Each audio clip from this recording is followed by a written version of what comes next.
Good morning, 3D printer family. Happy Sunday, everybody.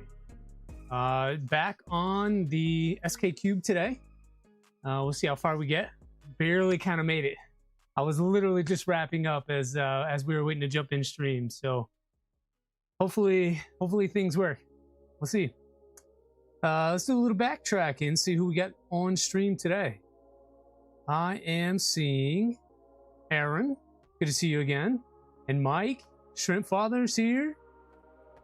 Boothy's here, Havoc, Kegel, Birdman, Anyweather. Hey, good morning. All the usual suspects. Midnight Wolf, Low Sync, Kittrell made it. Nice. Good morning, everybody. All right. I don't want to waste time.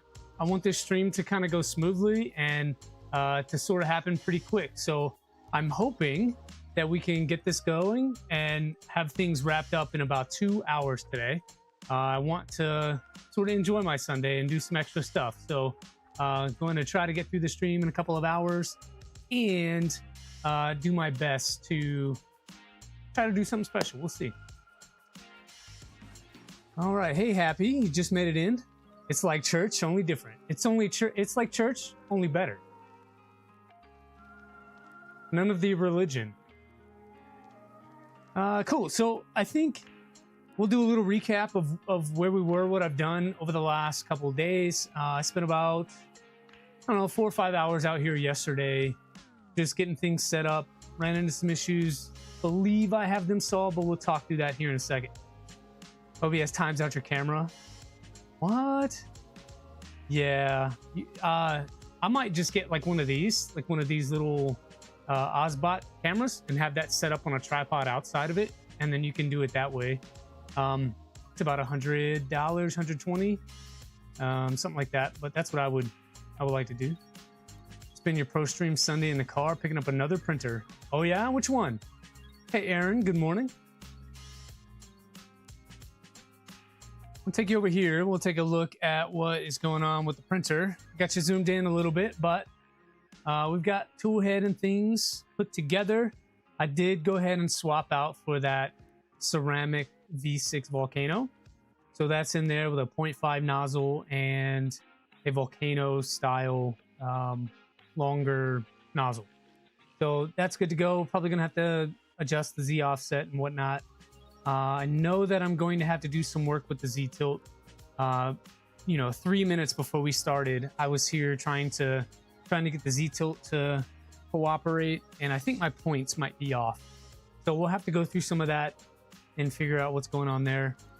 I did not touch anything down here with the heater, so that is still the same as it always was. I still need to print that cover to go on the side, although there is insulation covering those. It just gives me a little bit of peace of mind to have something different there. And I don't even know if the heater is configured properly to turn on and heat.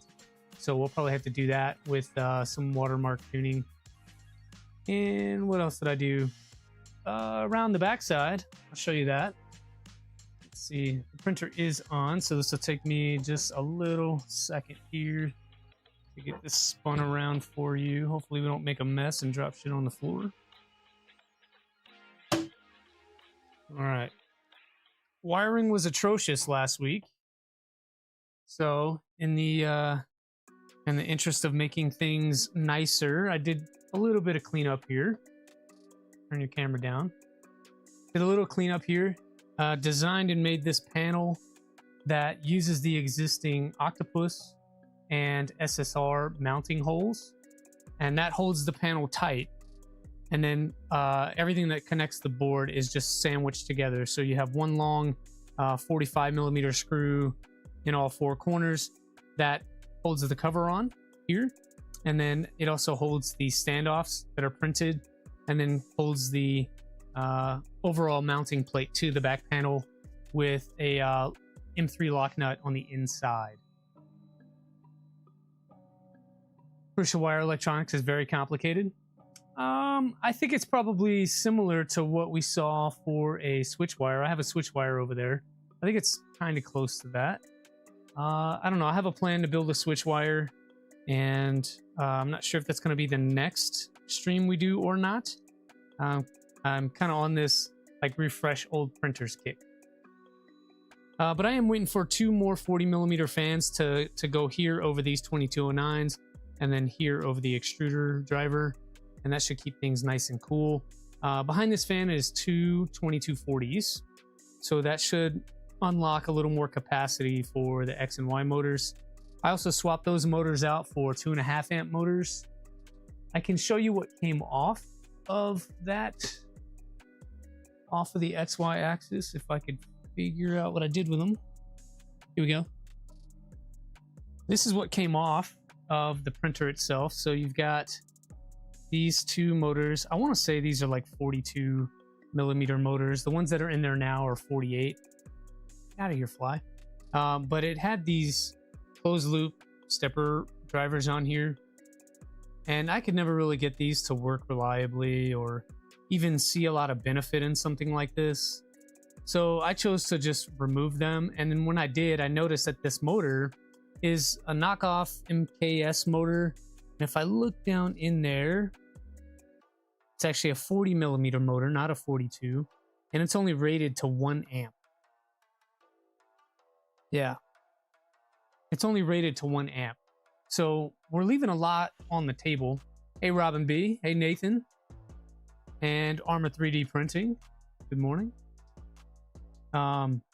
So leaving a lot of performance on the table by using this motor. I think this would be great in something that, you know, maybe is a little slower, something you're not really trying to chase speed on. Not that I'm doing that here. This is probably best for a bed slinger or something that prints, you know, 60mm per second. Not really ideal for a Core XY machine. 1 amp is not enough. Time to switch Krakens. I don't have any Krakens, Aaron. But I do have, if I go down here, I've got some of these. I've shown these off on stream before. I've got 4 of these, but they're 8mm shaft and they're long boys. So it could work on this printer if we put it on there, but it is definitely overkill. But you could do it just to get a little weird. So that's a thing. But right now it's running Honey Badger 2504s, which are like the LDO ones. So we should be able to get up to 2.5 amps out of it. Right now, I think they're running at 1 amp or 0.8, which is more than I could here on these without getting hot. So make it fit, Dremel it off. No, it would definitely fit as far as physically. It wouldn't fit with the style of the printer. It's only a 200mm machine, so they would never be able to use the speed that they have. I'm really saving those for a VCore 3. Might be a legit MKS motor. I know that they make those. So the driver, this here is a MKS product. The motor is an MKS product. I didn't mean that it was a knockoff MKS. I meant that it was an MKS motor that is generic and doesn't really have a brand name. So all of this is MKS. Even the connections that go into the Octopus were MKS. These 2209s are MKS. So it was just a whole package that they sent out. But I'll save these for something else. Maybe we'll give them away to one of you all. There are 2 of these, and I've got the stuff. So we'll see if I find a use for them or not. But there are 2 of those. And 2240s here. So if we later on wanted to run a higher amperage, they can take up to 36 volts here. Run a little quicker. It is what it is. I also added another small power supply for the Pi. That's what this cable is here. And I can't show you without lifting up the entire machine. But I think I have another example sitting around that I might be able to show you. In my bin of magical toys over here. Maybe I don't have it as handy as I thought I did, but it's just a small, little buck converter that has a USB micro on it, and then it'll accept the 24 volts, step it down to 5. That way we're not running into any power draw issues, and I'm not running another cable here from the Octopus. And then I've got a short 6-inch USB-C with a right angle adapter to really kind of clean that up. The cover, it's actually got zip tie points on it along with the fan mounting points. So that keeps things a lot more nice and neat than it was previously. Underneath still looks the same. And then I added on up top here just out of frame. Let's see if we can move that up just a touch. Just out of frame, I do have this mellow filament sensor. So it's a run out plus a movement sensor. So if things get jammed, this should let me know. I have not had it connected yet. It is a 4-pin cable that goes from here down to the board. So again, another ugly wire that goes in like this. We're going to have to cable sleeve that to make it look as nice as possible. But yeah, and I need to tie these Z motors out of the way. Move you back down here. Camera doesn't want to stay. There we go. So I need to zip tie these sort of back here out of the way. I was messing around with the wiring earlier. It turns out the center two on the motor cables were flipped. So I had to flip them to get it to work. And so now we're good. I was talking to Boothie about that behind the scenes, and Steve, we are good to go. Cool. So that's what I've done to it. This is just a spare PTFE tube. I'll shorten it to go wherever it needs to go. But for now, that's the setup that we have. Yeah, simple fix, Boothie. Just swapping the cabling inside. Let me flip this guy back around for you. Get the camera adjusted so you can see what's going on. Pretty sure I can home. What I'm not sure about is whether or not I can... Cable likes to catch on the bottom of the toolbox. What I'm not sure about is whether or not I can Z-tilt, which is what I need to get bed leveling. That. You guys that way, and let's adjust this camera down for you.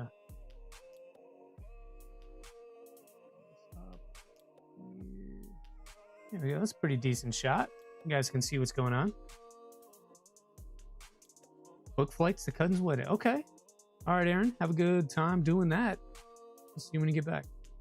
All right. So I'm gonna home. Let's see. So I've got main cell open. Let's watch the home here. So this home's exactly opposite of what you would expect. So it homes to 0, and then here, most of the things nowadays kind of home to the back right. That's a little bit different. So that's that. Now let's see if we can Z-tilt without crashing here. I'm ready on the emergency stop.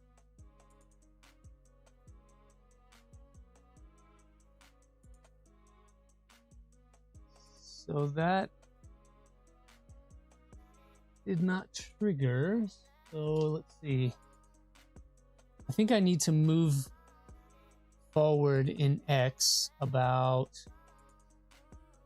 I don't know, a few points here. So I'm gonna take you to Chrome, show you what I've got. So that's not working. Let's see, Chrome. Showing the right window. Sorry about that.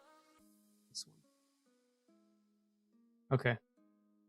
So in here you can see like I've got no trigger on probe.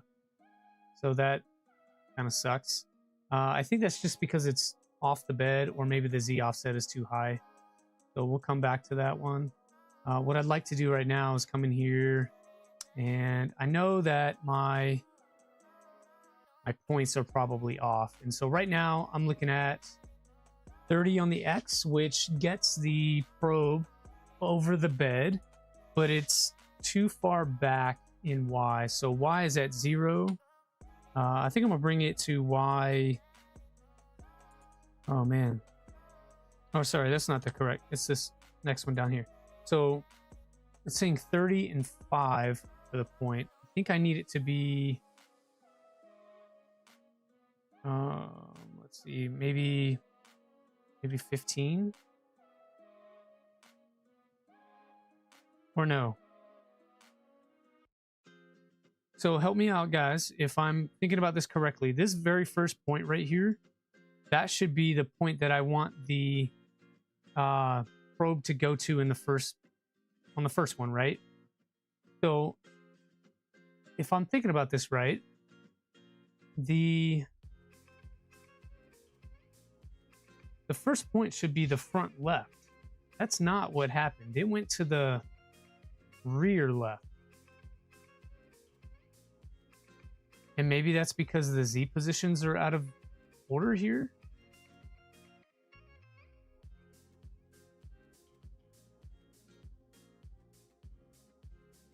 This is something I haven't done before, so that'll be good.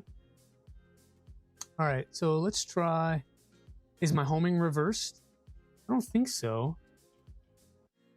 It's homing correctly. So my end stop is on the left side of the tool head for X, and then at the front for Y.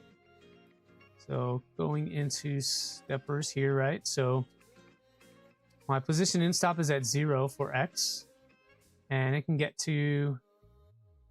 there. And then max is about 215. And then for Y, homing to front, not back, homing positive in the kick. Yeah, I don't have any homing directions in here. So looking at the Y stepper here, I can home all the way to -10. And the max is 205. My in stop, oh, maybe that's what it is. My in stop should be at 0Y, not. And then my minimum position should also be 0. I'll tell you what, let's mechanically find these limits. I think that's how we problem solve this. So I'm going to, right now, let's home X and Y. Position your tool head where you want it to start the bed leveling. Yes, Kegel, exactly right. That's what we're doing right now. So we're going to find the mechanical limits of the machine. So that right there tells me that I am at Y 200, which is not correct. I should be at Y -5, or yeah, Y -5. So something is backwards on Y. Okay, and that is over the bed by, I don't know, 10 or so. So my end stop probably is -10 for the Y. This is why I like fluid. It would just take me back to where I left off instead of having to scroll each time. So my minimum will probably be -10 because it does come in front of where that build plate is. And then my end stop should be at man,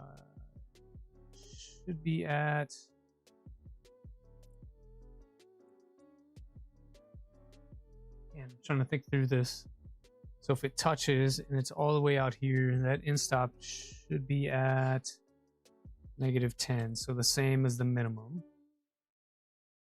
And the maximum I can go back is about 205. I'm just going to save that. Let's get this back to where we want to be. So can I move forward in Y at all? Okay, so there's 205. That would be my 0 position. And then to get it back over the bed, I got to go -10. And I'm just like barely on that sheet. So -10 makes sense. And then from here, I can move back. See how far we can go. There's -5, and that's about, I think I can maybe get another few there. Let's see, 1, 2. Just looking at where the nozzle is across the bed, trying to use the maximum amount. Looks to be about there. So if I had 205, just pull out a calculator. If I had 205 and then -7, I get about a 213 travel. 212. Yeah, 212 travel. We'll come back in machine. Printer. Wait, where's Jeremy? Yeah, I thought, where's Jeremy? He never hit me up yesterday. And so I'm out here by myself, streaming alone now because somebody never connected. I should just ban you off the stream right now.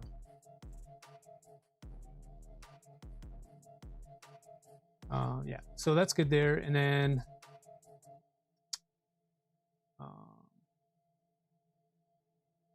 maybe next time. You never called me. No, I didn't even get back in the house until like, I think it was probably 5 o'clock. And then me and my youngest, we played video games for like an hour or so. So that's why. Are you streaming right now? Banning a mod of taking over your stream. I'll just remove you. Okay. So both of you said something interesting a second ago. You said something about home in positive direction. I think I need to probably add that. Oh, you're gonna watch me now? Oh, thanks. You can still stream, man. I do it all the time. Like I'll have one person up and then I'll have another window open with the other person and just kind of watching what's going on. But I only have audio on one. I'll have the other one muted, and that way I can support both. And then I tend to flip back and forth just to check out what's going on. All right, stepper, where is that?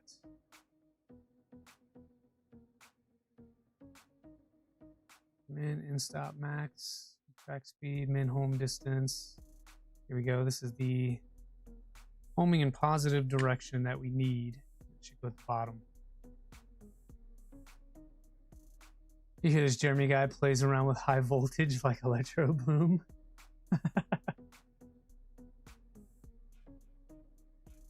All right, so down here, homing in the positive direction is going to be false because we're homing to 0. Hey, good morning, Captain Kern. Do that, we'll take you back to the machine.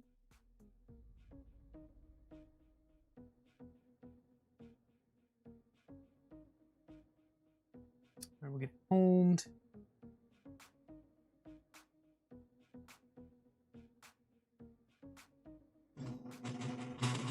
Well, that didn't work.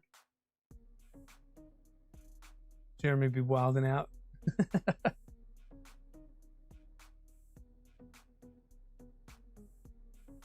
So let's flip the dir pin.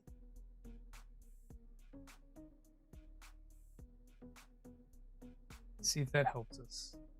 Super wide dir pin. We need it to go the opposite.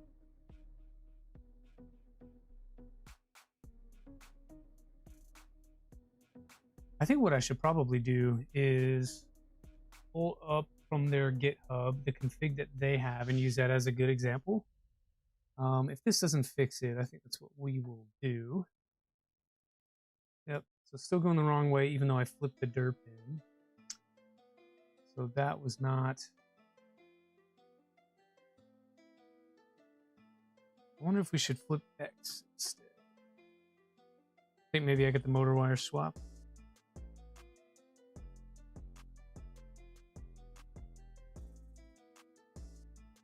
That one, and flip X motor.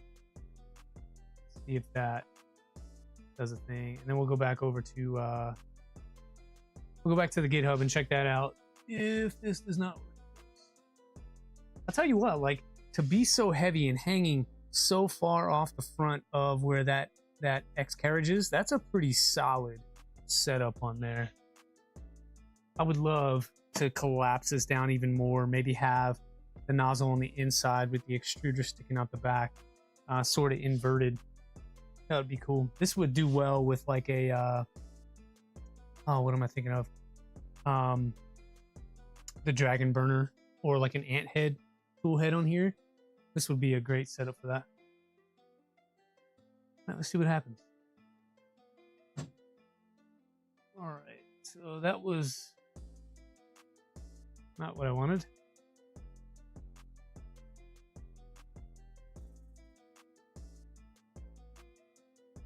do one at a time. That'll help us figure out which one is wrong. So X. Nope. So X and Y are flipped.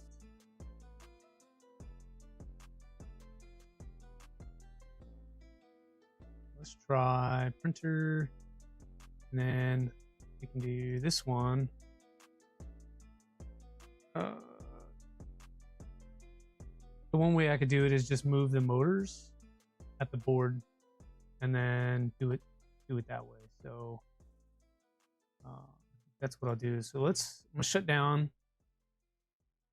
and then we'll come over here, power off. I'll swap those two cables. So I'll put the X motor cable on the Y and the Y on the X. So you're not gonna be able to see it because it is very tight, and I actually have to use tweezers to get in there. Helping Keela withstand up to cancer streams. Oh, we want to collab with Captain Kern, but not with Killer Prince. I understand. I get it. Too cool for you, that's what it is.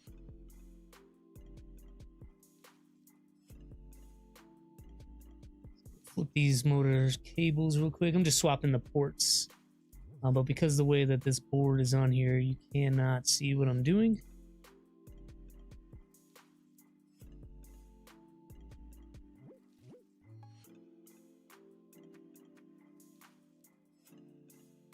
Well, Jeremy, I'm just saying, like, I hate cancer too. That's all I'm saying. I wouldn't call myself a fan of cancer.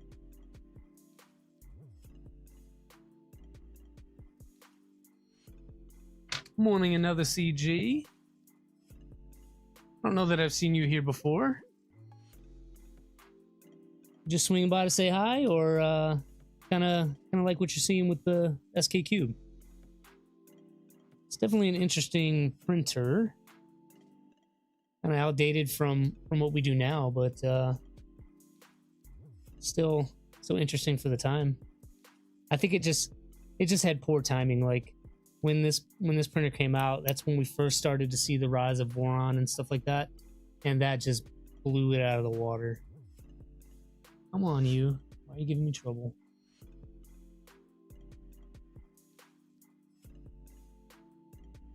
There we go. So I just swapped the two motor cables. That means what was X is now Y, and what was Y is now X. Stop by before heading out to the biking. Hey, thank you. Appreciate it. Before you head out to biking, go ahead and like the stream and sub if you haven't. It helps the channel grow. And you get to watch me almost break a printer here. Let's make sure we get that back in frame for you. And we'll power back on. Okay, so that looks pretty good about right there. Flight booked. Tuxedo. Man, you're going all out for this wedding, Aaron.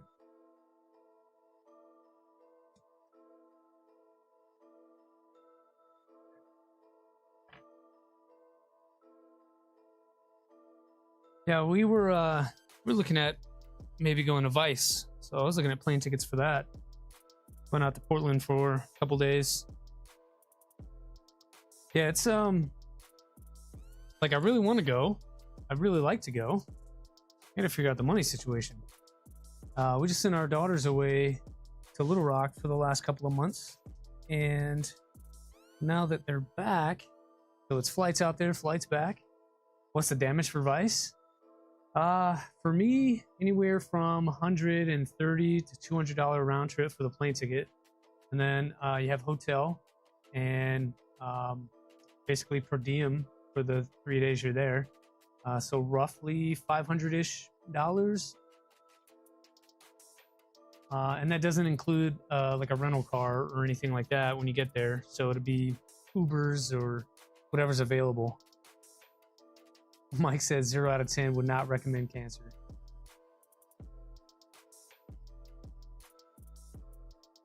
Let's make it happen. It'll be on Keela's Twitch though. We can do that. We can jump on Keela's Twitch. It depends on the day, man. Like some days I don't get off work, Jeremy, until like 6 o'clock.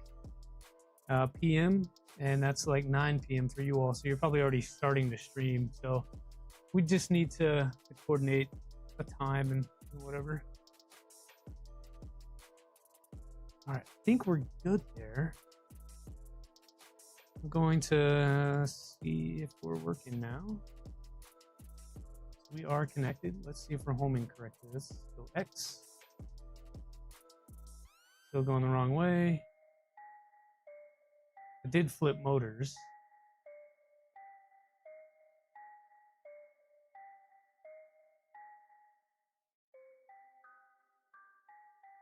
I don't know why, but Clipper, if you click refresh too fast, it won't read the buttons.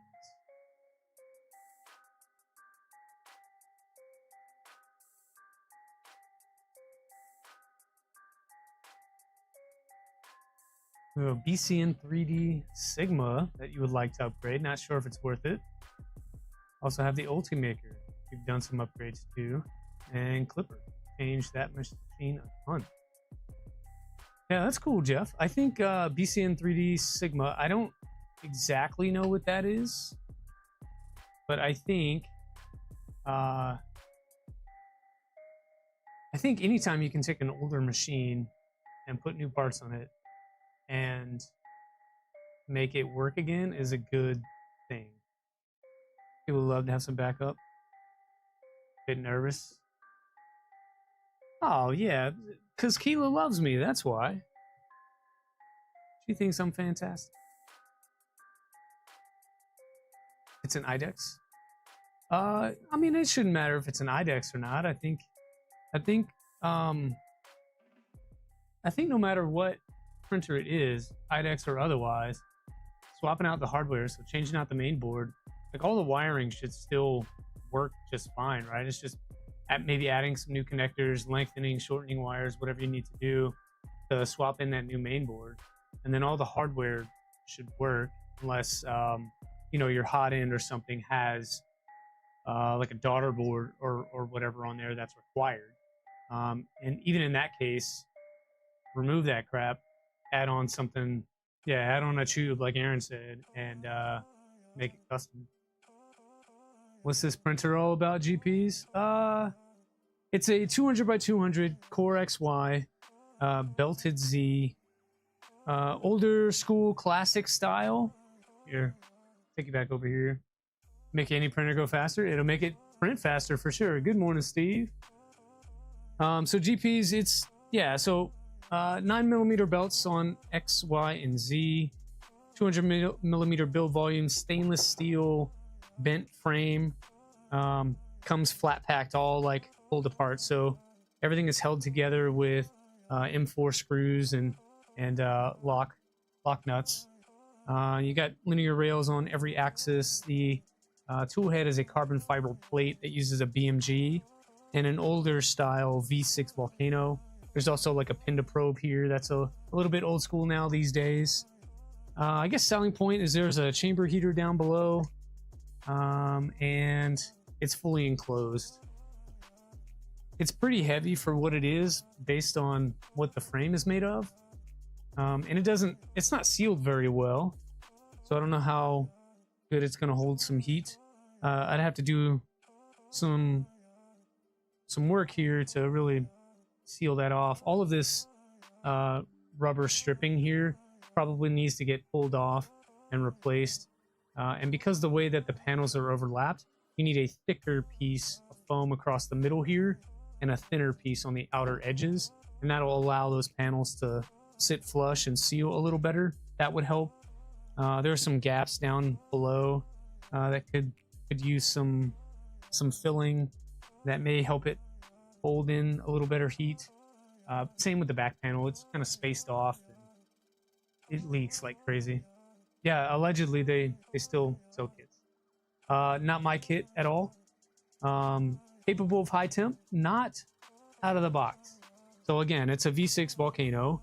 I upgraded it to a ceramic heater, but it's still the V6 heatsink on it. So depending on what hardware you use, maybe you could get it there. You could probably throw a Dragon in here with the V6 adapter. You may have to redesign the hot end a little bit. The cooling is only a 40-20 fan, so it's not the best. This machine is probably good for ABS with an enclosure on it like that, but for PLA, you're probably going to need a little more cooling, especially if you live in a hotter environment like I do. So a standalone fan that, I don't know, sits in here somewhere to provide sheet cooling might be beneficial. Up to you all. But yeah, allegedly you can still buy one of these if you want to, although I don't know that I would recommend it. It's about 1,500 bucks for this, and it's pretty classic hardware and all that stuff. For that same cost, you can get a 300mm Voron kit, or even some other kits. Yeah, you got it, man. That's what we're here for, is to describe what's going on. So the whole purpose behind this series of streams, so last week and this week, is to get this thing running again, get it updated. What I've done is swapped out the motors for some 2.5 amp motors, and removed the the classic closed loop stuff that they had on there. So this was stock as well. It came with closed loop system. It never really worked well for me. So I pulled that off, upgraded the motors. These were 1 amp. We've gone to 2.5 amp, and then some 2240 drivers to support that. So we should be able to get a little more speed out of it, a little more reliability out of it. And then only minor updates here to the hot end. Again, that ceramic heater, and just cleaning up the wiring in the backside a little bit. CPAP win. So Aaron, you joke, but there's they have a mod called the Breezer, Breezer, that adds CPAP here. So basically remove this, add on a different like hot end type system or whatever, and then you would have a CPAP coming through. But then you have to drill a hole through the back panel to take that 15mm CPAP hose, and then figure out a place to mount that blower. It didn't make sense to me, so I never updated it to that mod, but you could if you wanted to.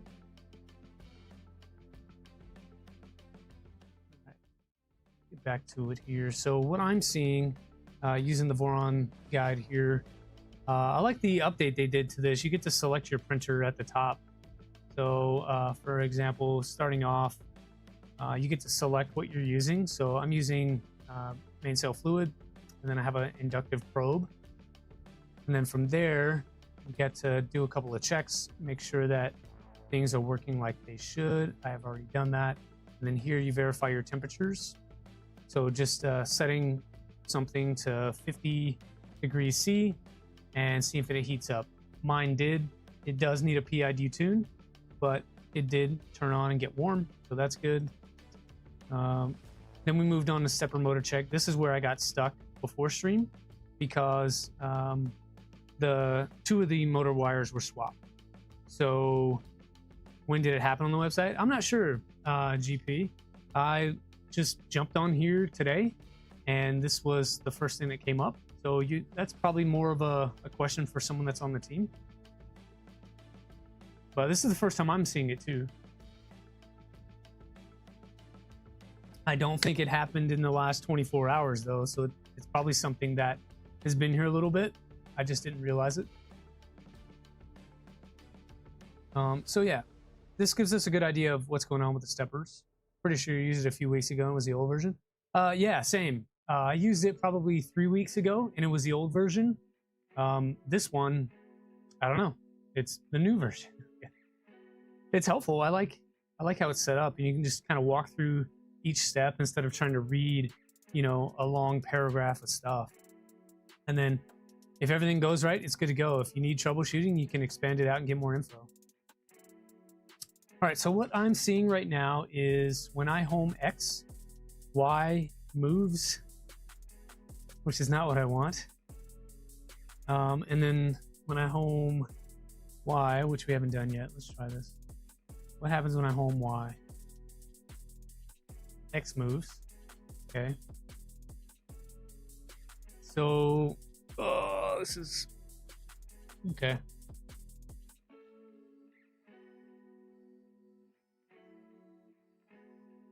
So I think what I'm seeing is this one here. So when I home,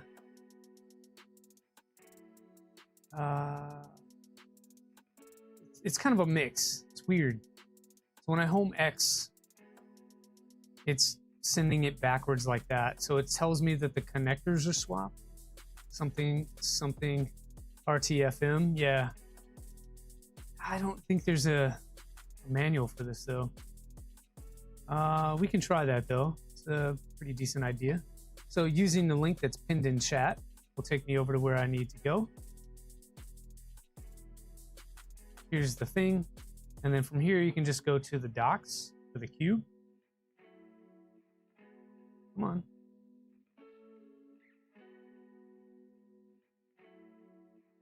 What? Go to the SK GitHub. All right, let's go there, and then we can look at the wiki. And let's see what the wiring says. You can get shocked, check your in stops and fans, do the things and stuff. This is cool. This is a picture of the underside. So if you are going through, that's kind of the layout. And then everything bolts through the panels.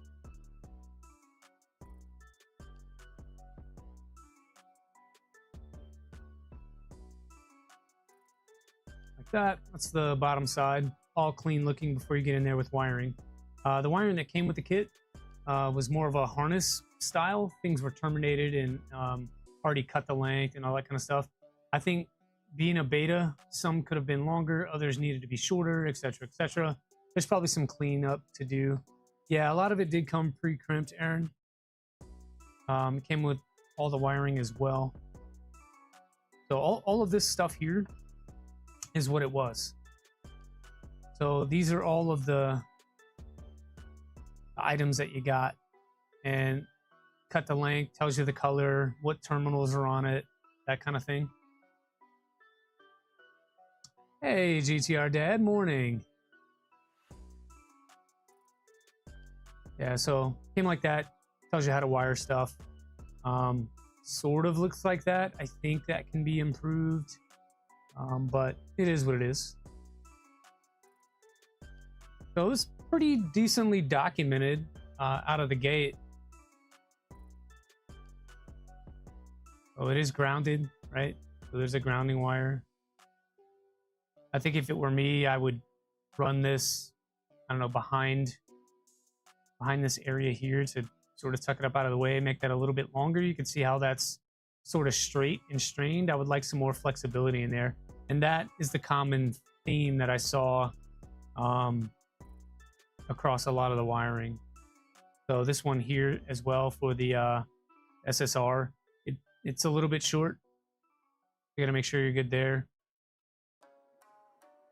This is pretty dangerous. So mine was covered. Mine did have silicone here. Not like this. It was actually like shrink wrapped coverings on there. So mine is covered that way, but I do want something sort of like plastic that clips on there just to really cover that area. I need to design something. Cool. The rest of this wiring is what it is. All right, let's see. So, okay. The only difference to what I'm seeing on this is that the extruder I've put at the end. Everything else is the same. Let's see, the left adapter, I think that is like printer left as I'm looking at it. I want to say that's how we had it. Let me see if I can tip this up a little bit. Take a look.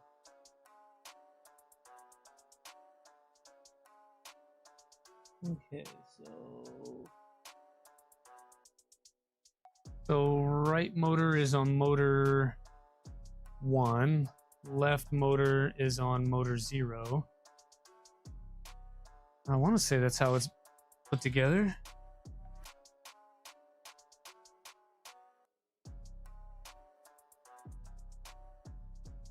don't know. We can check here in a second. Otherwise, I'm not seeing anything different.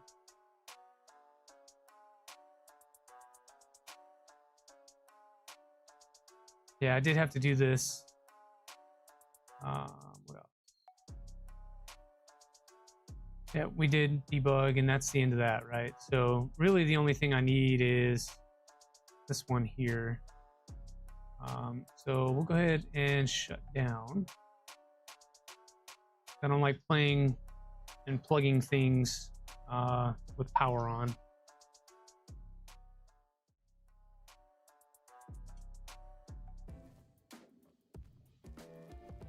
Taking that and unplugging things makes it easy to spin around. All right, I'm gonna pull off. I need to see the bottom of this. Try not to lose the bed.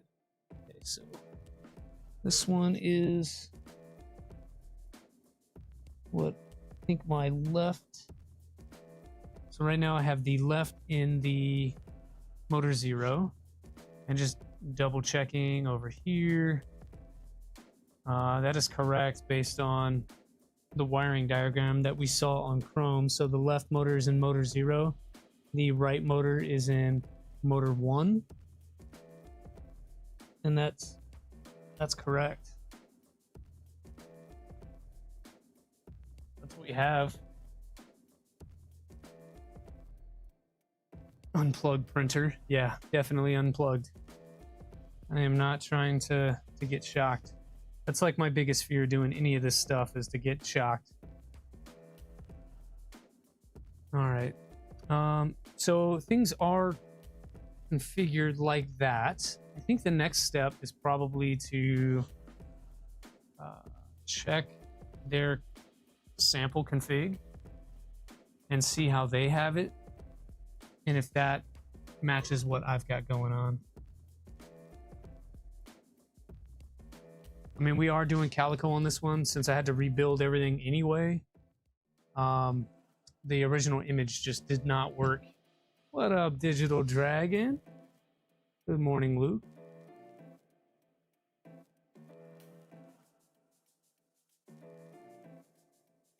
So, yeah. Oh, you were asking about, Aaron, you were asking about the Breezer. This is it, right? So you got a NEMA 17 one, which this is the one that I would have to use for this particular printer, because it uses a NEMA 17. Well, actually, yeah, it does use a NEMA 17. There is a NEMA 14 version, which gives you like a round motor. That'll still fit on the same carriage. You just turn it 45 degrees like this. And then it's a little more complicated though, because you have to choose what degree your angle is mounted. And it just depends on the printer.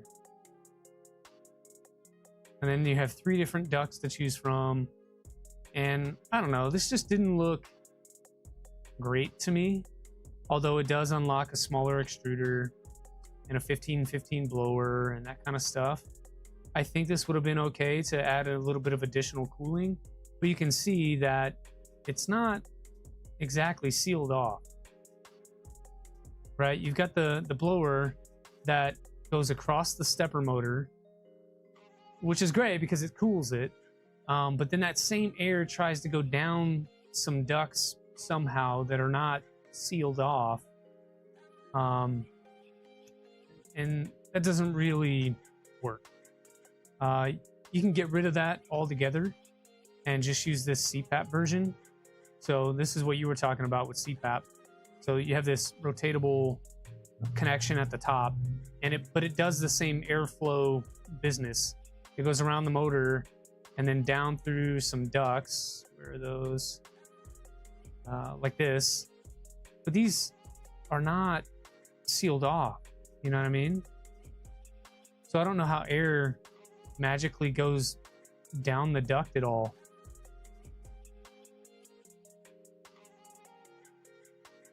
I thought it was cool at first, but then when I started looking at it, it didn't make any sense.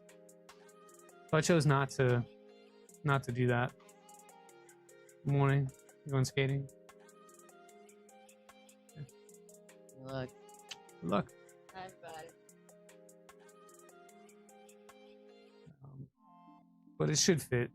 And I do have this blower. I do have this hose. Hell,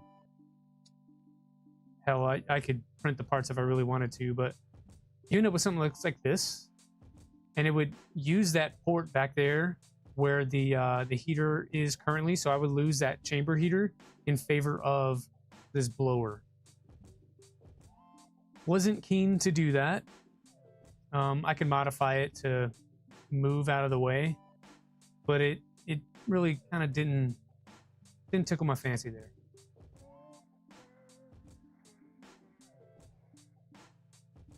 All right.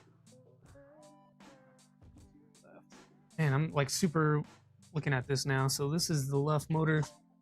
Comes across. Goes that way. Left motor. Left motor is in number 1 or number 0. Okay, so we are matching that. I've just double checked again or triple checked again. That does match. So if we go into firmware, let's look at the clipper stuff. Close this down.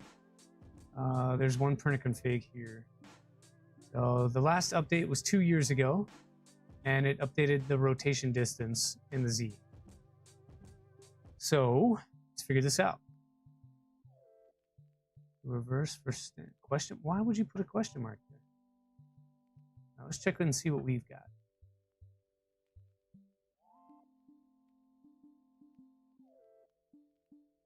All right, so 13, 12, and 14.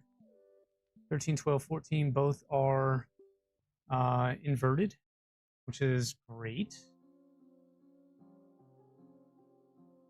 Position in stop -1, position min -1. Maybe that's something that we gotta do.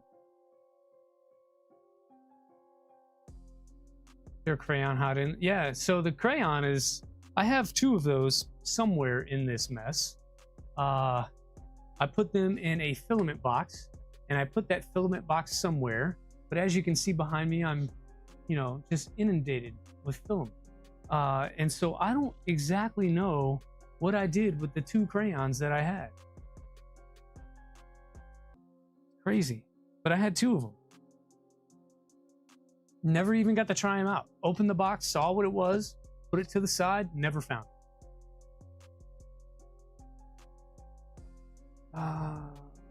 Position min is -1 and 210. And I guess we can change all the things to match the. Hi. Have a good day. Have fun skating. All right, so that one checks good. Just posted an update on the Prusa Wire Discord of the wiring disaster. I will check it out when we get done with stream today. All right, so they got PG0. That's a different pin. Oh no, here we go. 0, 1, 15. Looks like 1 is inverted as well. Let's try that. So, and then they're showing for the end stop, they're showing -1 on both with a 205 max.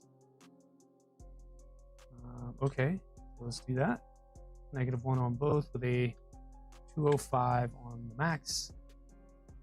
Find things all the time. Just found 3 sets of 4010 fans right after you ordered it. Yes. Luke, my issue has been long running. I totally put those somewhere in a box that is probably on the shelf over here to my left, or in one of those big plastic bins somewhere. I have literally no clue where that thing is at all. I've gone hunting for it, can't find it whatsoever. Definitely need to downsize both printers, filament, and parts. So probably going to do a giveaway of some type to, give away KP junk. All right, so what we have here, getting back to it, what we have here matches what the standard config is. Let's check out those points down below. All right, so I'm looking at 3, 3, 20, 15, and 3 for our Z-tilt stuff. Let's try that. So 3 and 3. Then they've got 215 and 3, 110, 217. 215 and 3. And they've got 110 and 217. Check. Hey, good memory. 215, yeah. Positions to measure in nozzle coordinates. Make sure the probe is above the bed when the nozzle is at these positions. So 10 and 0. How did I end up with whatever the hell I got over here? 10, 0. 195, 0, 100, and 160.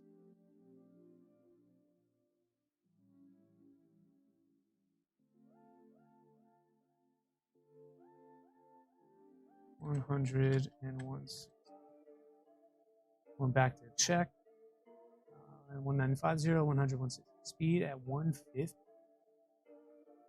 Shooting it up. Retries of 2. Tolerance I increase. That. What we got? 0.1.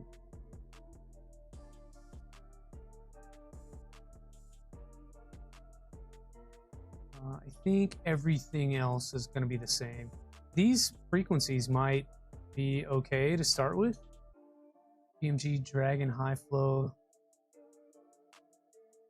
We've got this. 2208s. Cool. And display I don't have. So the rest of this doesn't really apply. So we'll save and restart there. And we'll see what happens. Dude, there are flies in here and they're driving me nuts.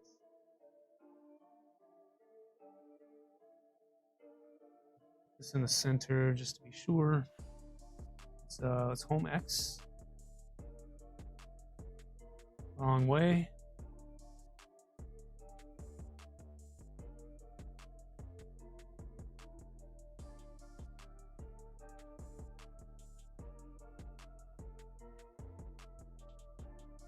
I think it's slow to restart.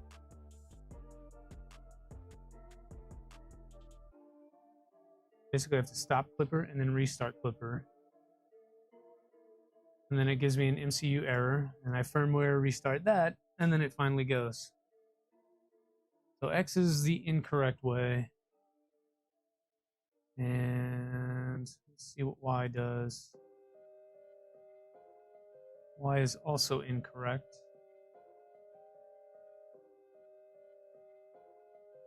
I think what I'll do is come back into the config, and we're saying homing in the positive direction is false. And then we'll do the same for X. Homing positive direction. We'll save that, and then I want to look at this, right? So our X is inverted. And then our Y is also inverted though. So if I use that as an example, I mean, it's tough because the motors on the Trident are the exact opposite of what are here. Not only are they flipped, you know, upside down, but they're also flipped to the front. So they're upside down and backwards all at the same time. So we're probably just gonna have to play with this until it luckily gets right. Ah, oh, that's annoying. Actually, maybe we should just stepper buzz some things, see what happens. Although I don't know that that matters with an upside down and backwards gantry.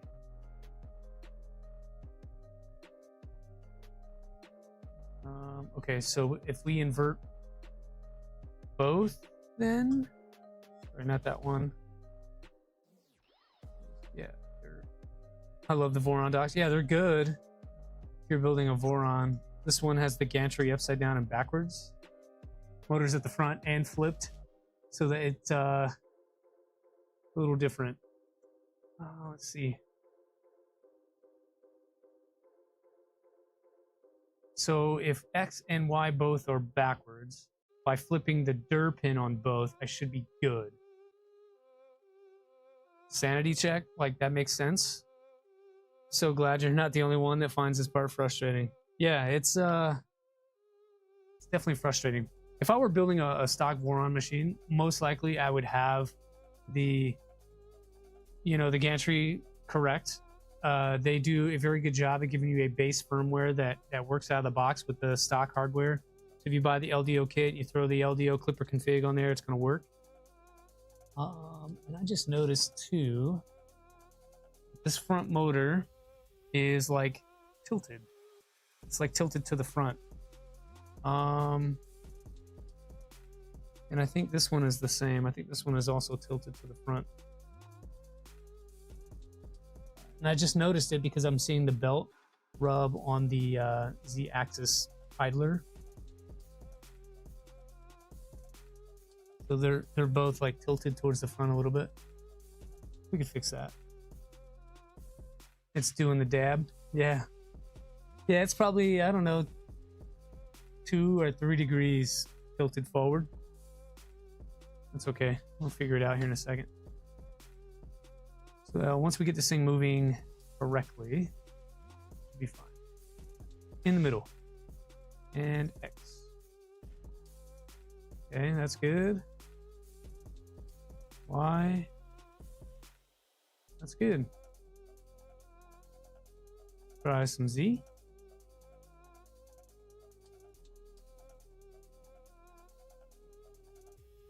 Really hear those motors. They're not whining or anything, but you can hear the gearing. You can hear the gearing inside those motors. I don't think that I have like too much stress on those belts or anything. Now the part where we got stuck a little bit. Let's try the Z-tilt. That is off the bed. I need to come back in here. We're gonna have to adjust our points a little bit.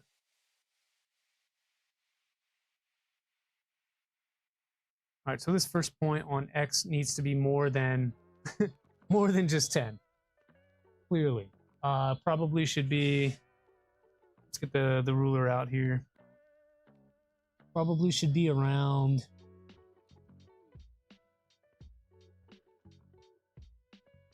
I don't know. Right now, it's hanging off by at least 10. So I think I'm gonna make it 30. And I think that's why I had that in there originally. And then it can stay at 0. That is fine because it is behind the nozzle. Save and restart that guy.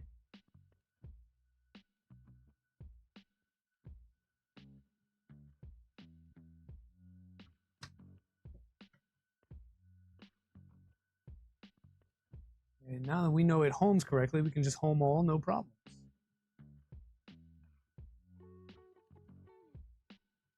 Take it back over. All right, there's that. And now if I Z-tilt, hopefully that stays on the bed, and it does. Got a good one there.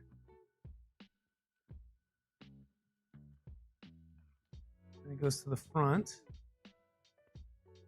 Good one there. And I'm ready on the emergency button. And Z probably needs to go to the printer right a little bit. Like I would want to have the probe in the middle, not the nozzle in the middle. But it's fine. It should work okay.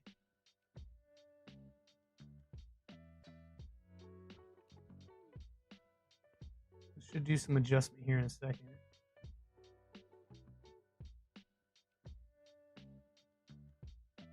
We had a difference there of, on that last one, looked like 3.5 millimeters. And that's probably because I was moving it around, making the bed. Yep, so it just lowered the back and everything moving around now.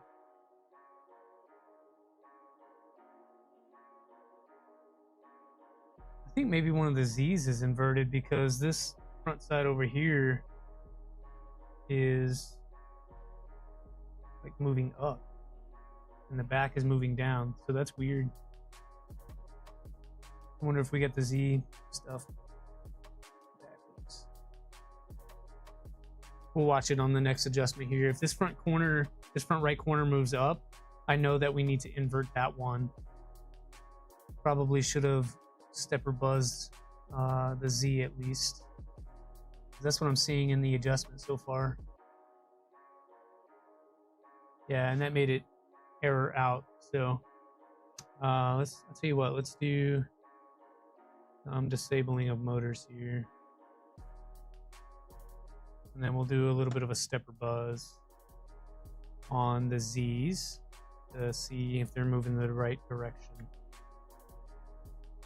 Okay, so I'm gonna pull the front right down a little bit manually, and then see if we can stepper buzz Z1. That should be our front left.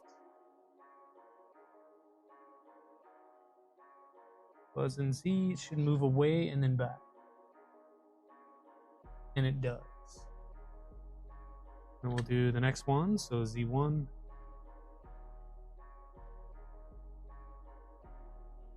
Okay, well, let's do this. Let's turn this on, and we'll turn that off so we can sort of see what I'm seeing here. So there's that one, and then Z1 should be the back center. It moves away and then back, which is what we want. And then we'll do the next one should be the front right. We'd expect the same behavior. Move away and then back. All right, so Z2. And it does. It moves away and back. So I wonder why that's the case. It doesn't appear to be adjusting correctly.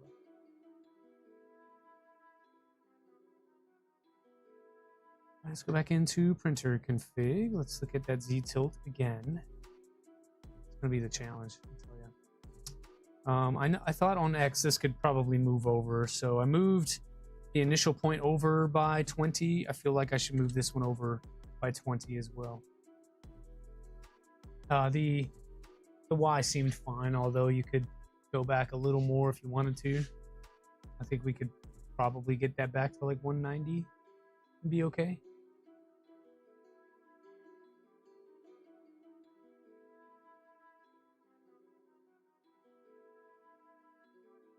And then running Calico, you can actually do a different version of Z tilt.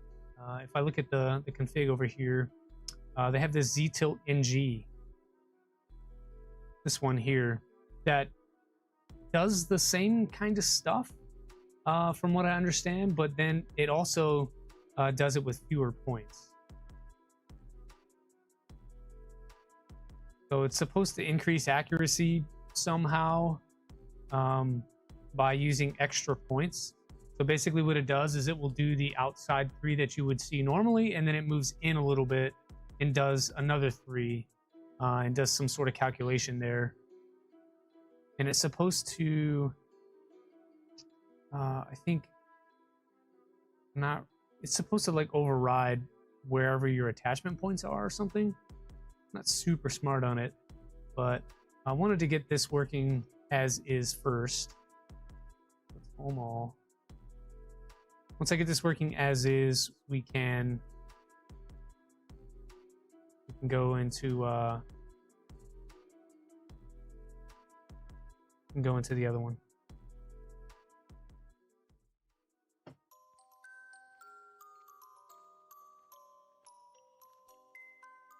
There's that. Let's see if it works. I feel like this could use a little bit more wide travel. So like maybe moving 10 back, because it's right on the edge of the sheet. And the sheet admittedly is a little small for this build. It should, you know, come out past the bed a little bit. And it does on the Y side, but on the X, I'm sorry, on the X side, but on the Y, front to back, there's maybe a 5 or 6 mil gap where you can still see the magnet at the back of the machine. And then up front here, there's a significant gap. It's like 10 millimeters here at the front. So a sheet that's longer in Y would be better. The problem is trying to find something that works with this size bed. There are not very many 215 millimeter sheets out there. Yeah, so I saw that Y adjust again over there, which doesn't make any sense. I don't know why that is correcting. Let me see, maybe there's like a macro in here that's doing weird stuff. So looking at the macros right now, just to be sure. Probably don't need that. That's in the printer config. Exclude object. Probably don't need that. That's in the config. What is this? 486. Oh, it's the. So these are probably just old macros. Yeah, I don't think I need this anymore. Don't save. I'll just remove that out of the config altogether because I don't know that it's necessary. Right now, I'm trying to keep everything in one config. That way I can just get to one file and not have to worry about includes and all that. And it should be okay the way that it is. If I go down to the bottom, you can see that I have the force move and the G-code arcs already in here. There is no display, but I left that there just in case I want to add a display later. I would like to. I think a classic 12864 display would do well on a printer like this. Just got to figure out how to mount it and then design some sort of bracket and case for it. I think on top of the printer is probably best. So there are a couple of holes you could use. Not the best, but we could figure it out. Or maybe off the side. Yeah, like the top left-hand side or something. This print start macro and stuff is the original. Hey, Wick Central, good morning. And then this bed mesh calibrate is not needed, I don't think. Do something like that. Chamber temp I'll keep there just because. Although I don't know that I need that. I'm probably going to rewrite all of these print start macros. But I'm also not seeing anything else that's weird in here. And I'm not sure why. Here, let's add some Y distance to this one. 30 and 0. Let's make it 10. And then we're going to 195 on X and 0. I think that should also be 10. You know what? I'm thinking about this. Traditionally, when a Trident homes, I'm sorry, when a Trident does Z-tilt, Digital Dragon, if you're still around, maybe you can verify this for me. Don't we do front left, back center, front right, and then make adjustments? Does it matter the order that you do them in? Because if it does, then that could be the issue, that points 2 and 3 are swapped. I don't see why it would matter, but Clipper does weird things. It may want them in sequence.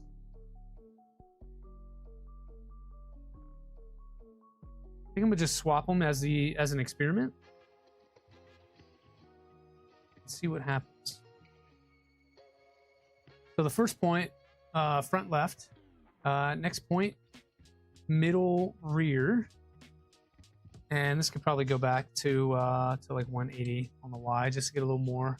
Front left, rear center, front right. Yeah, that's what I'm thinking. So I think points 2 and 3 in my config were swapped, which is weird because that's the example that they gave as well. And then up here we can do, yeah, the 195. It normally follows the order of the motors. That's what I thought, which would explain why it's making the wrong adjustment, even though the motors are moving in the correct direction. So would I need to change my Z position as well then? I have stepper buzz. They are moving in the right order. So Z, Z1, and Z2 all move as expected. Z0 is front left, Z1 is middle rear, Z2 is front right. Those two sets need to match. Okay. Do my Z positions need to match that as well then? Because then that would mean these are also swapped here.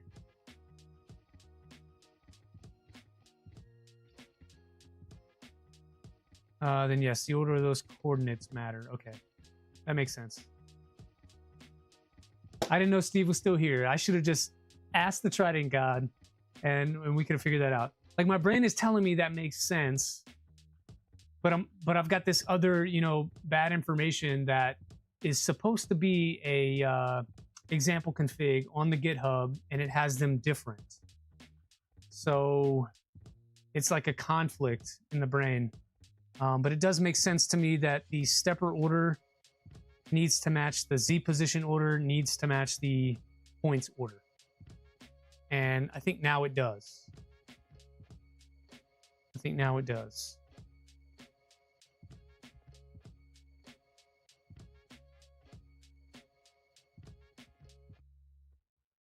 And there's still some updates I need to do on this thing too, but I am not worried about that right now. We are so close.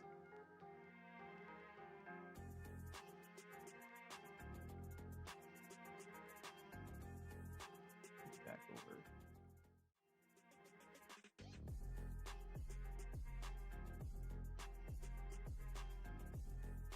All right, and then from here we can Z-tilt.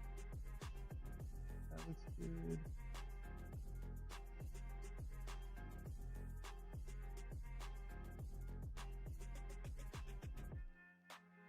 I'm watching out to make sure we don't grind on this front one. I think I'm gonna go ahead and stop this. This front left looks very high, and I don't want to scratch the plate with that brass nozzle. That would be not great. Not only would I potentially ruin the nozzle, I've ruined the bed. We're just being a little extra careful because I don't want to replace things. I don't know that I even have. I do, actually. It's right here. I do have one other volcano nozzle, but I don't use these enough to have a bunch. I'm sure I got a couple somewhere, but I'm not going digging for all that. So that's good to go. Now we're probing. Okay, so that looks a lot better. Z probe position on the bed now that we've made those changes. Feel much more comfortable having it a little further back on the Y. And then here as well, it's a little more centered. We could probably do a little more work there. Maybe another 10 millimeters to the center. But Y looks good. And then over here, everything is on where it should be. Let's see what adjustment it makes. And that looks good. So that seemed to be the issue. The points were out of order. Go team, go. Hive mind for the win. I like to throw one on that. I don't care about damaging during startup. I would. This is literally the only one that I have, though. I do have a Prusa sheet. That, you know, that one is a little bit rectangle, but it's so much bigger. So I've got this. Well, this might be a bamboo sheet, but you can see it's considerably larger than what you need. So I don't really, I could get away with it. There's a lot of extra space, you know, all around the print bed. It's because the tool head is so big, it needs that extra room. This would hang over maybe 15, 20 millimeters each side though. That's a 200. Yeah, it's a 200 bed. A 200 bed. Yeah, Nathan, I'm like you. I'm celebrating internally.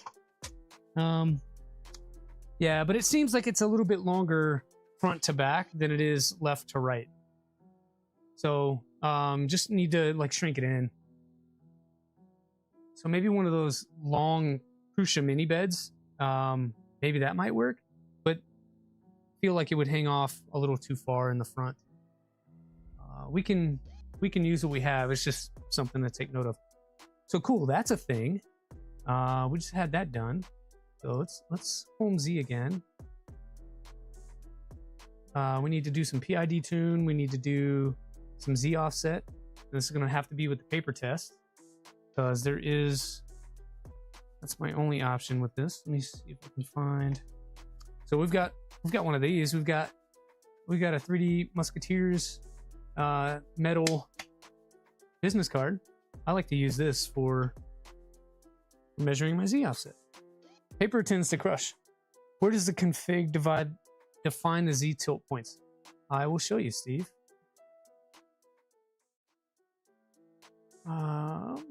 They're probably not as accurate as they could be. So the points are 30 by 10 and then 120 by 180, 195 by 110. The probe is about 25 millimeters to the left and about 10 millimeters behind the nozzle. So to keep things on the bed, they're a little bit offset. But these are the points here.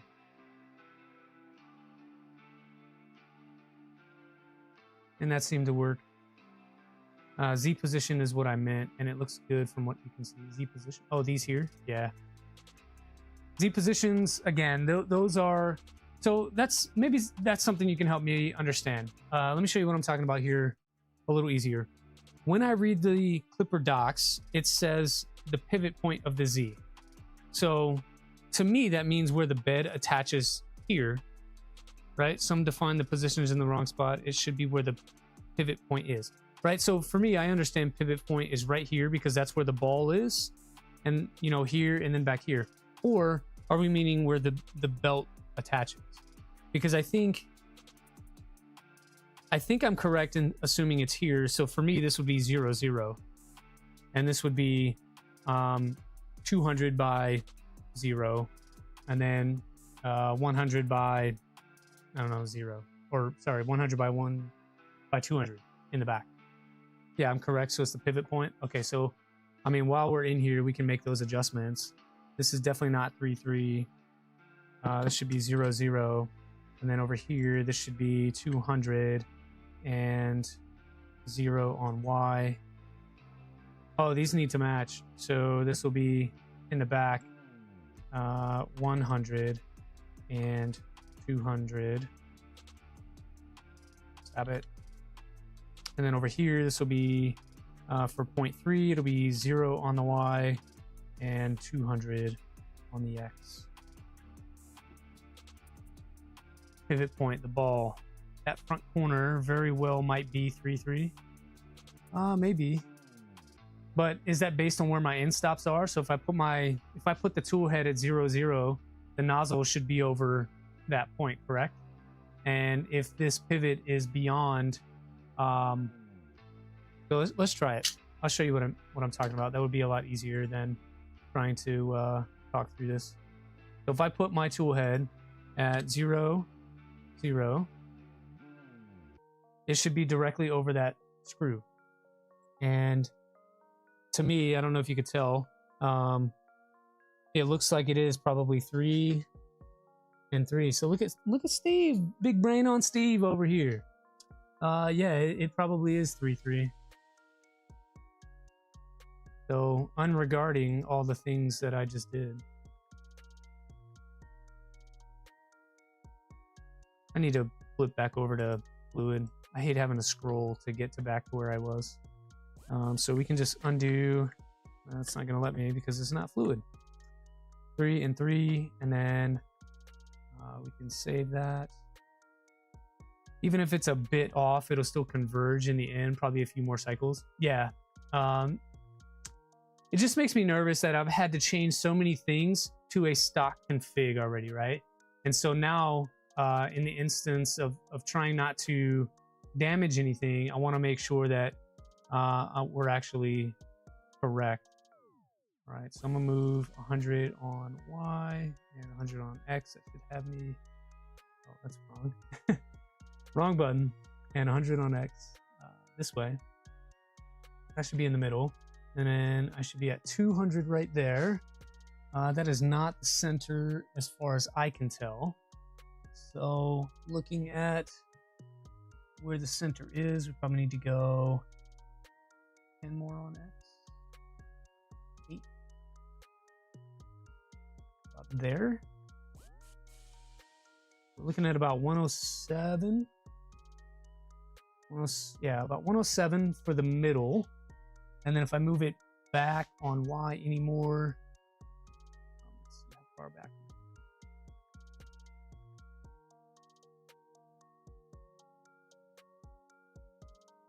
You can just pull out the measuring stick. So currently showing 205, which is what is programmed as max. And the pivot is another, looks like about 9 past that. So 9 added on will give us 214. So 107 and 214 for that second point. 107, 214.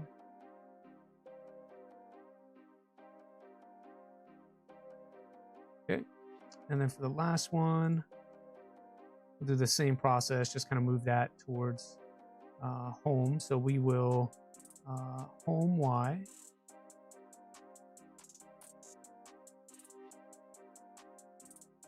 And take it back to 0. There's 0, and then over on X. That's 207 on X. And it's probably 208, what it looks like. 208, and then Y. Y is probably the same as the other one.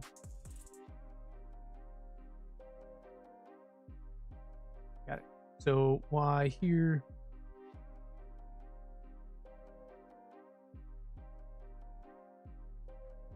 That'll be 3, and this will be 207.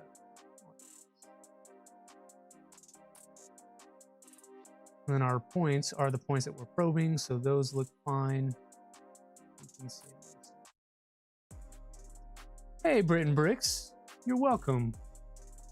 Yeah, Lego Therapy reached out and wanted to do something nice for you, so you're welcome. Hopefully you enjoy it and it works well.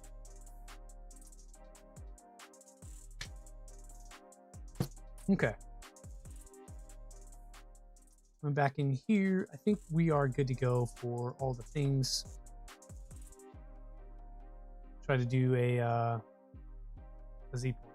So, like, to come in and do. Where's it at?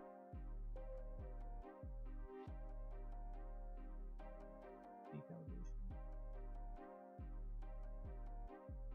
No, that's not what I want. Probe calibration. All right, so we just home. Let's do a Z tilt. Calibrate the X and Y, do all that stuff. We've already done that. Here's the Z offset stuff. So we use the command probe calibrate. We'll just copy that one. And then it should pop up a little window where we can come up and down. He's such an awesome friend. It works extremely well. Even things that aren't supposed to go up, it do. I love it, man. I'm glad you enjoy it. I caught a couple of your videos because Lego Therapy told me about you. So I went and did a little investigation and saw that you were a nice guy, man. So I was on board to help you out. I'm glad you enjoy it. If you need any more ramps, let me know. All right. We're Z tilted. Let's go back to the homing position. Should be right about in the middle of the bed. And from there, we can do our probe calibrate. So just typing that into the console. We're going to move down to what the current Z offset is, which is 1.2325. It's probing right now, trying to figure out its life.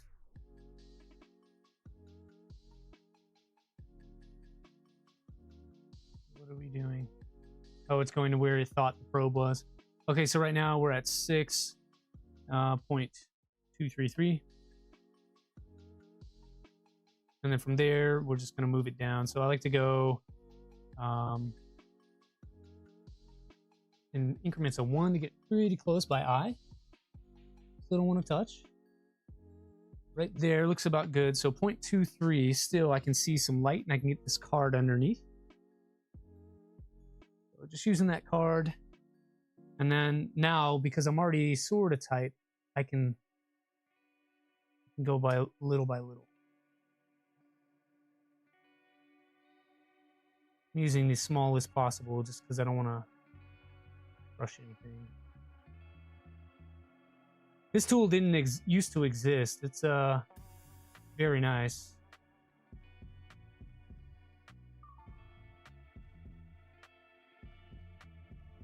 Starting to get there. Come on, baby.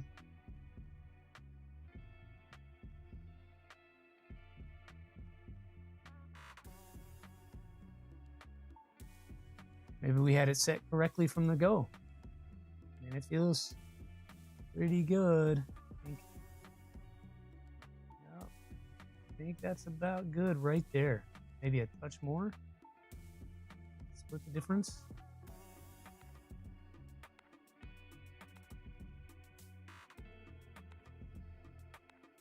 Yeah, so I think it was probably set from the start. We'll accept that. And then save config.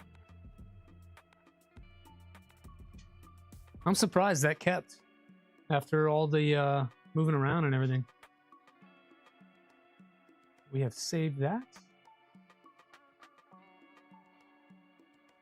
And the cool thing is when you save config on Calico, it doesn't have to restart Clipper. It just saves it and implements it right away. So it's a bit faster of a turnaround when you are changing things or updating things. But next things next, we can go on, right? So we've got things moving, so moving on. Did do an unboxing video. Use your logo on the thumbnail along with MCs. Oh yeah, it's perfectly fine. More love for everybody, right? I'll give you both a few shout outs. Cool. That might explain why I saw some new folks in the chat today. That's pretty awesome, man. Thank you. So homing on the end stops. Everything is good to go. We are already homing. Things good there. We're done. Bed. So we figured out where that is. Good to go. 0 point. We're not going to adjust anything there. It seemed to be fine. Z and stop pin should be good to go. Probe check. This is what we're doing right now. So probe accuracy we could do. What's it supposed to do? Standard deviation. Make sure the sense distance is not trending over the 10 and it's less. Okay, should be fine. See, we just did the home, so we'll home Z to put it back in the center. Should be good there. Now we need a PID too. So we're going to calibrate the hot end first, just because I'd like to. We're going to calibrate a little. I think I like to calibrate at 250. So using the console, and we'll open up our temperatures as well. And while this goes, we can do a little chatting. So, and then change our temps to 250. That's going to be the target that I'm using. It is a ceramic heater. I wanted to use MPC with Calico, but for whatever reason, it's giving me an error that I haven't been able to figure out. So I need to go back and look at that later. For now, we're just going to do PID calibrate instead of MPC. What's the upgrade going to help you do or enhance? Britain Bricks. Perfect timing, brother. Looking at the printer. Okay. Are you a printer guy at all? Are you familiar with 3D printers? Or is this kind of like an intro? That'll help me explain one way or another. I know you're a Lego guy. This is kind of like expensive Legos with electronics. But essentially, what we did is this is an older machine. It's about 5 years old. So a lot of the technology that it was using from the start,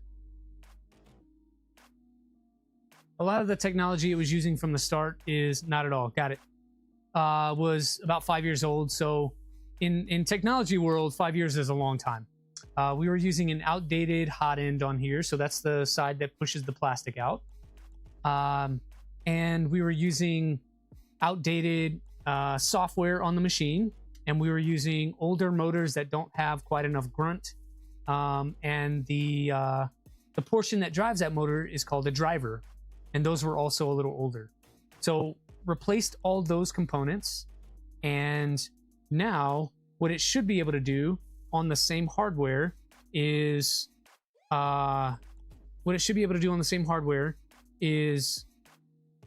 print a little better, because the motors should run cooler, so therefore they won't overheat. I can move it a little faster, so we can print a little quicker.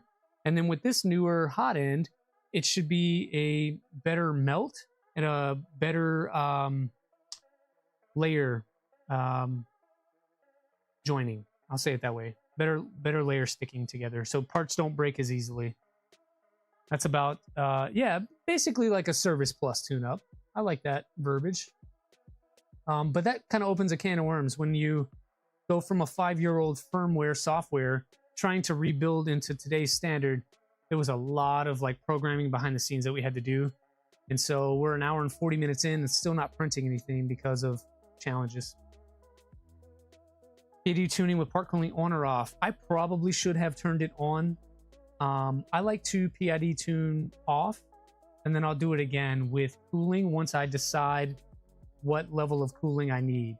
So for example, on a stealth burner, the cooling is not as great as something that has a CPAP, right? So by PID tuning with the print temperature I need, it's going to tell me, it's going to give me a better idea of what level I should set that fan to during the PID2 process. For example, if I turn CPAP on at 50%, that's going to give me way different cooling than if I had a 50-15 on at 50%. So I may need, for the same cooling capacity, I may need my fan at only 25% on a CPAP, but 75% on a 40-20 like this one.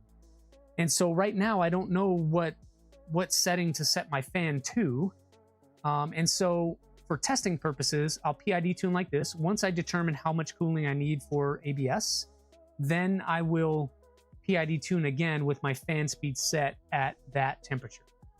I hope that makes sense. It's hard to explain, but that's my process.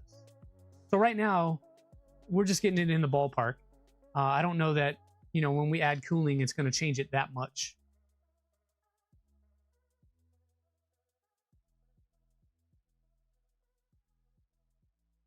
Does it help the lines and the layers appear smoother? It might. Usually when you get rough layer lines like that, Britain bricks, you end up with something in the motion system. So maybe it's we have, on some printers they'll have screws. This one uses belts. So this is typically more smooth of a motion. But if you have a screw and that screw wobbles, you could see that in here. A better melt though does give you better consistency generally, assuming all the other components are working well and smooth and all that stuff.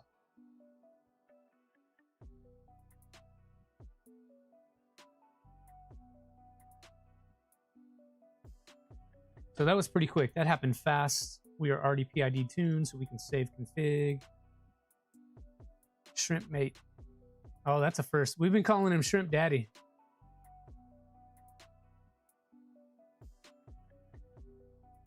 Do that. We'll go over and pull the code for a bed. This targets 100. I think that's fine. We do have the heated chamber, so as long as I'm at like roughly 40 in the chamber, a 90 C bed would actually do well. But for the purposes of this, We can go at 100. We'll see what happens.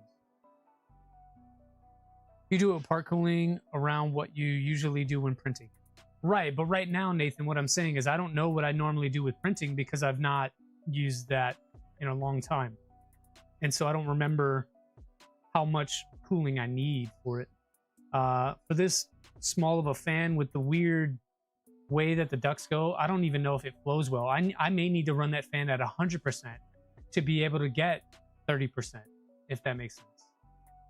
And so until I figure that out, I just do this first. It's going to be good enough. And then as I add cooling, I can PID tune again. That's a good topic, though. I didn't really think about that going into it, but now that you kind of forced me to think about it, that is what I do.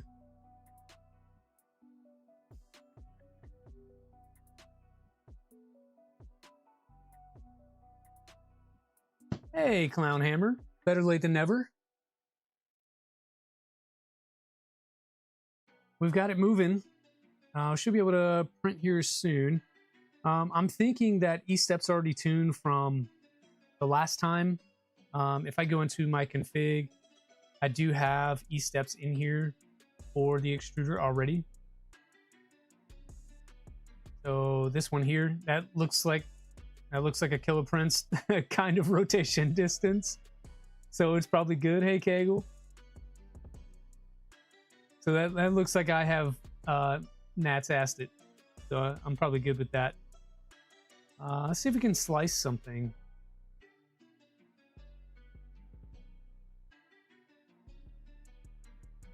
Been laying in wait. It has. It's been idle for the better part of about 3 years.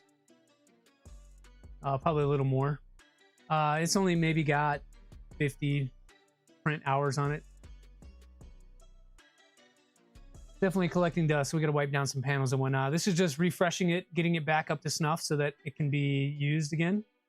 We added some 2504 motors on it, updated the hot end to a Volcano ceramic CHC style, so that circular round ceramic heater, and updated all the firmware, put Calico on there, and everything else is the same. Man, these flies. Hey, Reth, good morning. Get you over to the slicer.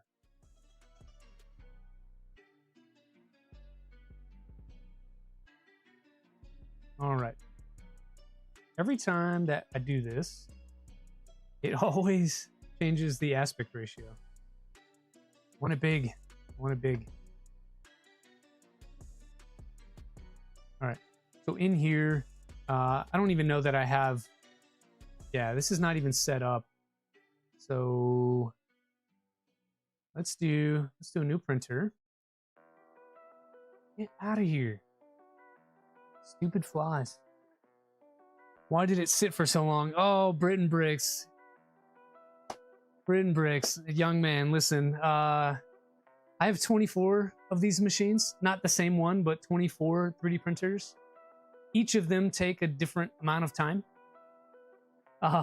And so you get sidetracked with projects. Yeah, it's not very long at all. That's maybe like 5 or 6 prints.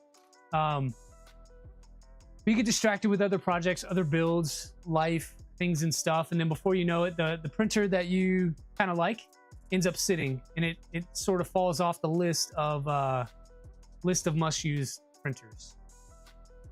So it sat. It went through a move. I have printers that are larger than this, a lot more capable, and I chose to, I don't know, prioritize those because they printed well and they were doing what I needed. So they became my workhorses. This one just kind of got put on the shelf and kept it. I couldn't sell it off. No one wanted to buy it at the time that I was listing it, and so I just held on to it. I may list it again soon, but that's why there's a few over there like that. I'm not gonna lie. So the next couple of series will be bringing life back into some older 3D printers, classic updates and things like that, making it work a little better. And then they will, yeah, shiny new toys. And then we'll see what happens. Maybe I sell them off, maybe I keep them. But service 1 printer per month, and it's 2 years to come back. Exactly. That's the thing. Especially if it's not the go-to work every day super reliable printer, because I have two of those, then you tend not to use your other ones as much unless there's like a big project coming up where you need to print a bunch of different smaller parts, and you can cut your time in half by using multiple printers. But right now, the two Bamboos I have are sort of my workhorses. They're kind of my go-to because they really are that easy. You just slice, send it over. I don't have to worry about it. I can monitor it from anywhere. Hurts my heart saying that as a person who loves to build machines, but it's true. My other printers are a little less reliable. So this will probably go up for sale in the local area, and if someone buys it, great. If not, we'll hold on to it. Let me see if I can add in a another window capture here.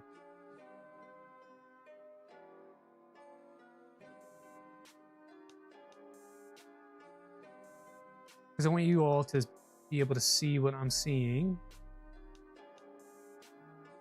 Where'd it go? But the selection window just doesn't want to capture in OBS here.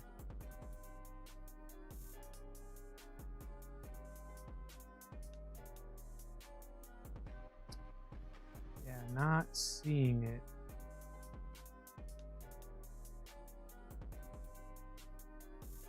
Yeah, so sorry team, it's gonna have to. You're not gonna be able to see me set up this printer based on how this thing is working out. Let's see. Can I just do a screen capture?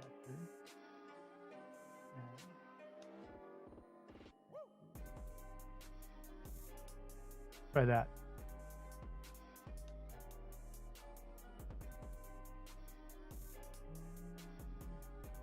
It's still not grabbing what I want it to grab.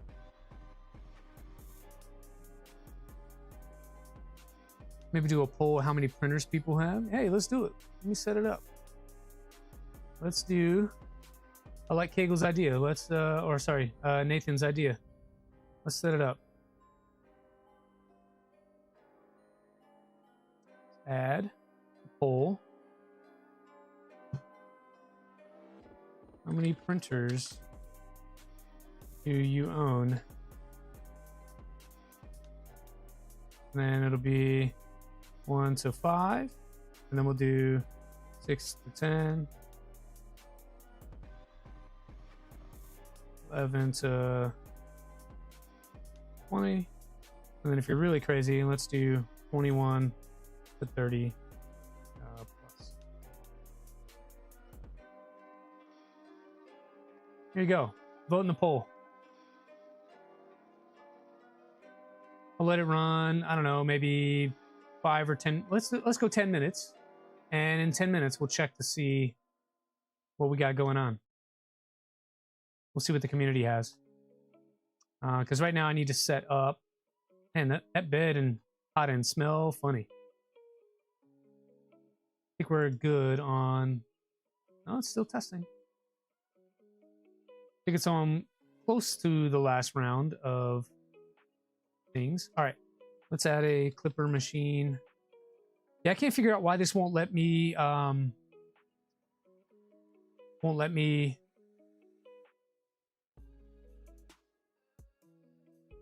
What is happening?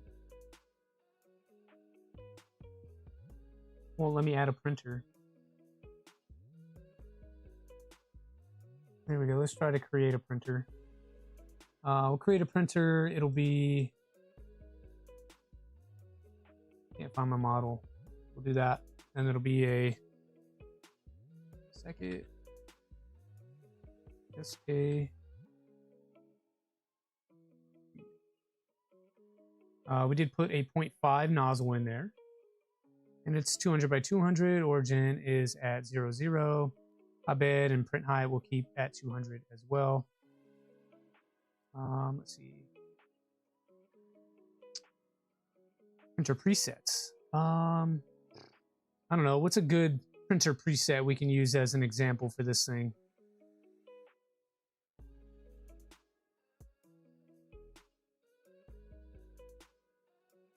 found that deleting the screen capture and putting it in as a fresh one usually works to get around the second one working. Maybe. We just finished on our PID tune. I thought. It is very noisy, I'll tell you that, as far as getting things cooled down. Oh, that was just the hot end turning off. My bad. Blame Cam Kern and 3D&T. Yeah, the poll is like right in the middle of my chat view, so it's hard for me to see what you guys got going on.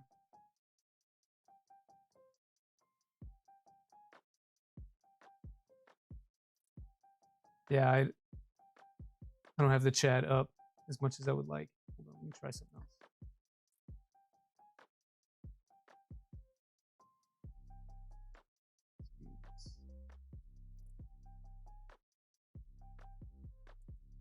All right, I'm seeing it now. Okay. No, the chat was like covering up what you guys were talking about, so I could not see what was going on. Okay. We're gonna create. What's a good printer that I could use as an example to create a template? What do you guys think? This is probably close to like a 250 Trident, right?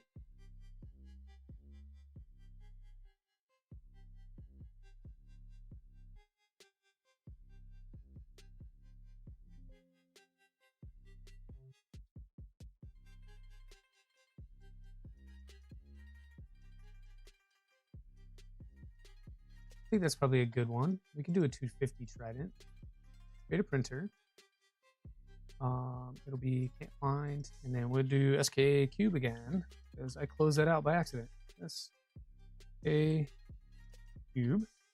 We're using 0.5 nozzle. Everything else is the same. We'll do okay there, and then we'll create. So like your presets or whatever. I think it makes sense to do a Trident. Where is it? We can bring in some generic ABS, ASA, PLA, PET, some process stuff. Let's see, is there a Trident 250 somewhere? Trident 250. That'll work. Create. You need to select at least one filament. Okay, I already did that. This one, this one, this one. And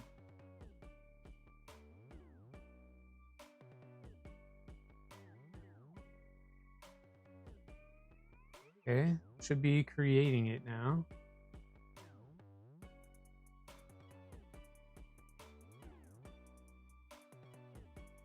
Printer created.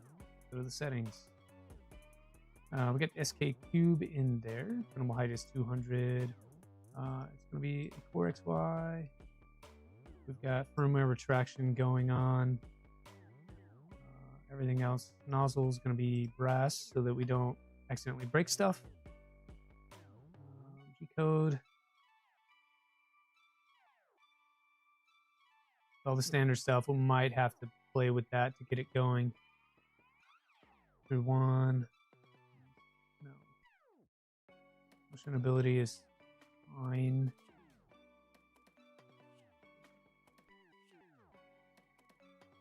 All right, as tradition, gotta print a little boat.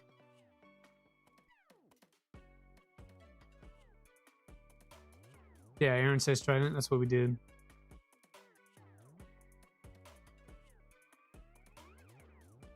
Wow, where's the poll at already? It looks like most of you have 1 to 5. Got about 4 minutes left on the poll. 1 to 5. Looks like I'm clicking at random play. Yeah, I know. I'm sorry. These stupid thing will not show the pop-up window. And I can't figure out how to make it do that inside of OBS. I've tried window capture, screen capture, and I can't figure it out.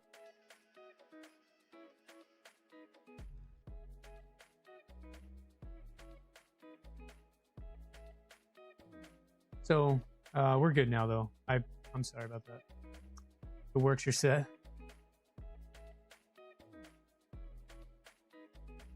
All right, go. Let's go back to the printer here. We got to get some filament going. What do we have available?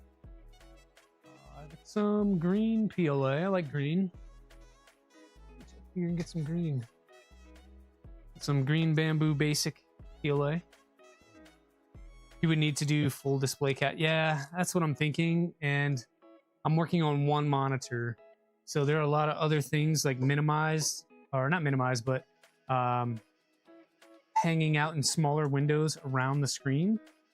And those things, you guys don't need to see those things. It would be very distracting to share the whole screen that way. So basically I have like one screen that's put into quadrants. Let's see. I want a filament holder. Where's the spool holder? Thought I had one sitting around here like this morning. Let me go find one, guys. Here we go. Got it. This guy here, just a simple expandable holder. And I'm gonna put that over here. It's gonna be challenging. Let's see. Let's go like this. So this spool is slightly bigger than the spool holder itself. That's not gonna work. Okay. Plan B. Plan B. We've got another one. Got one like this that just uses rods. And it's going to be a lot better. Now I can put whatever I need in there. You could actually do double.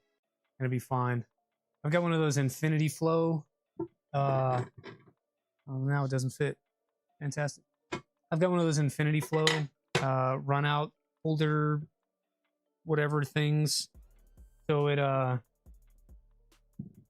like will continuously feed in filament as long as it has it.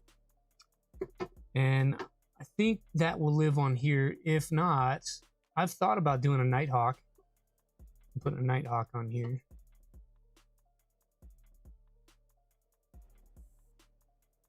Just trying to get it through that sensor there.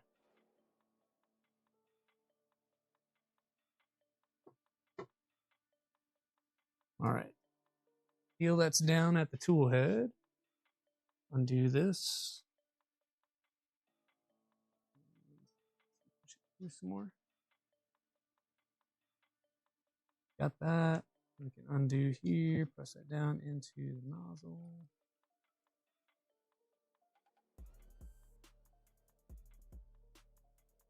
What's that? Okay. Should be good. Like that. All right. Let me move this camera. Maybe go up a little bit. To the right a little bit.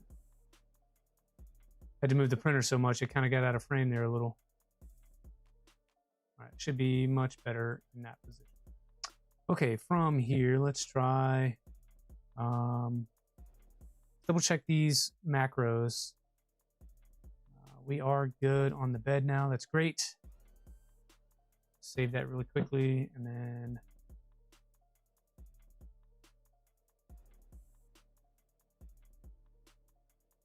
home things, come back to machine. Looking at the printer config, because that's where our start and end macros are. So right now it says print start, print end. I think those are going to be fine. It looks like we set the bed temp, set the extruder temp, G90, offset, Z tilt adjust, G29 generate bed mesh. So we'll just call that bed mesh calibrate. I hope that works. Move. Yeah, that's one thing I did not do was set up macros at all. Probably need to do that.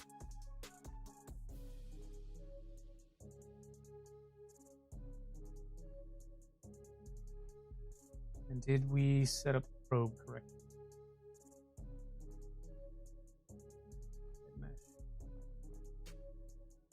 All right, I know the offsets on the probe are good. I measured that. Minimum is 10 and 31. I think minimum can be 10 and 10.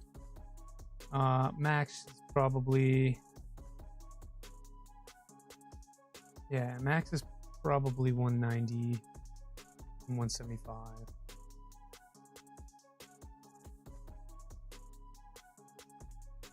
I think based on, let's see, where's my in stop at? So in stop is 210 on X, 205 on Y, so minus our offsets. Minus 23 on X, it's at 210, so that'd be 187. Mesh max is probably, let's go 185. And then we said it was 210 on Y. 205 on Y. 205 minus the, or sorry, plus the 15 probably makes that about 190. We can go 180 here. And 3x3 should be fine, blah, blah, blah. Should be good there. Got to take into account that offset when you make the mesh, because if your probe is not also your nozzle, those offsets may give you like out of limit errors. So we just did that real quick to see.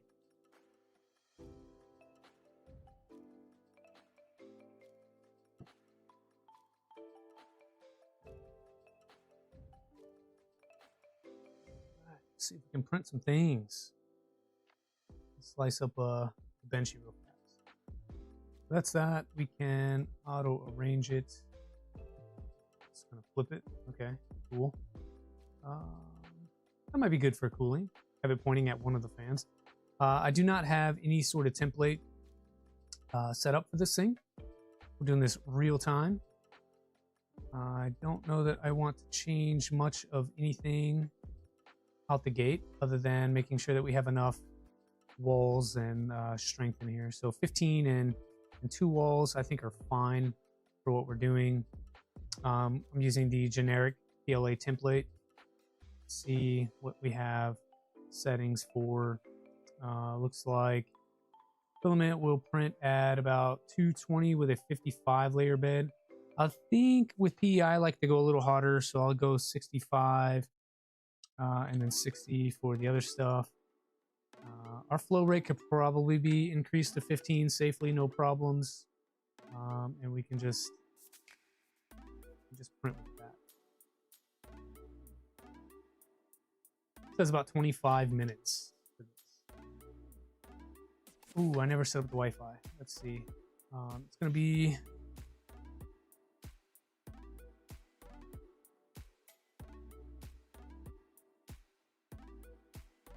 one dot.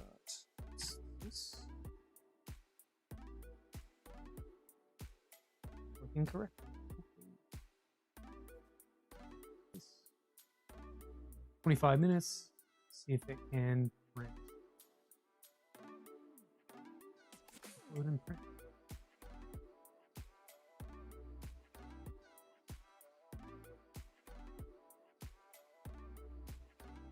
See what happens. I'll let you know. Looks like we're heating the bed right now, so bed's coming up to 65. It was already warm from earlier doing the PID tune. So at 65 now. Here goes the hot end. That's good. That's what we want. All right, we're going to end this poll.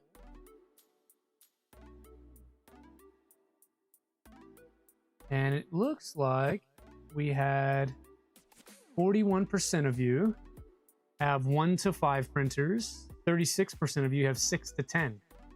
And 9% of you have anywhere from 21 to 30 printers. Very nice.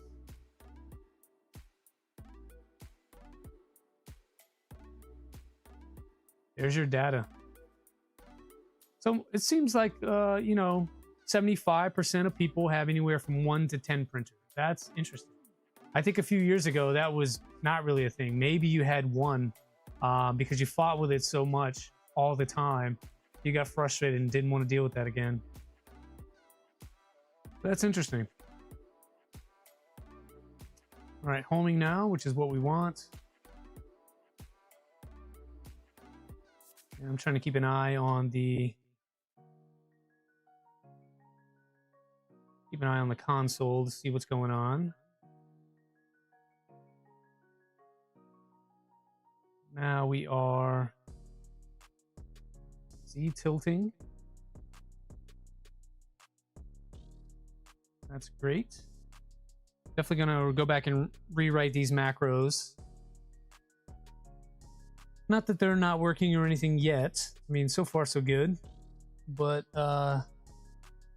just to help out here. So like if we already had home before, that's a step I could have saved. If we had already Z tilted before and that was saved in there, that's a step I could have saved. So things like that you can do to speed up your print start macro. But those take like if then statements. So I need to write some of those to get this stuff working. Pretty good. I just realized we didn't prime the nozzle at all.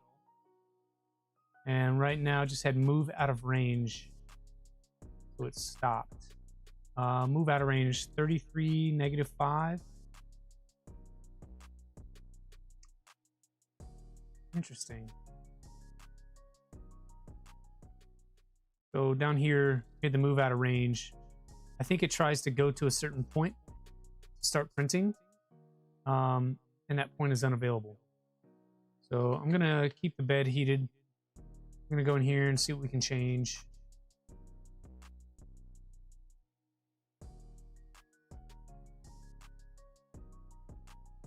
See what we can change in our print start macro.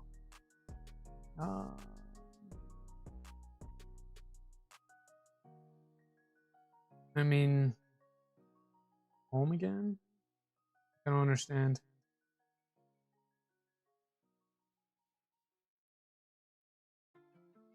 Bed temp, extruder temp. Yeah, I don't know why it would try to move out of range. That's weird.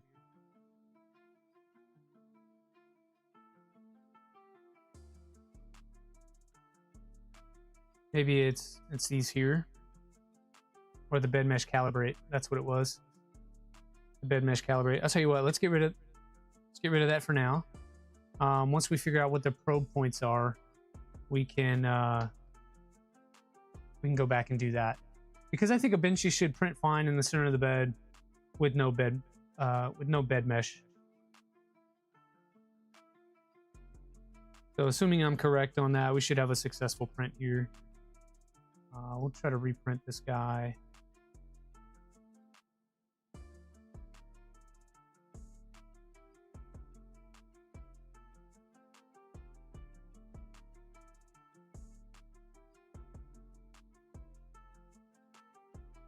All right, just about there. So just over the 2-hour mark. We're getting a little bit long. Definitely want to get this thing printing so that I can go on about our day.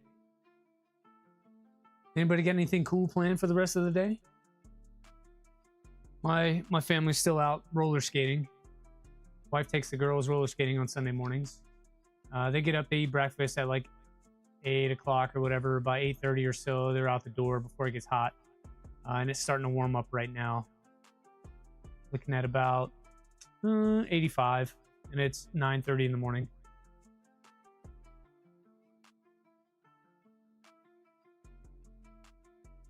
As for me, probably going to do some homework, do a little bit of work as well.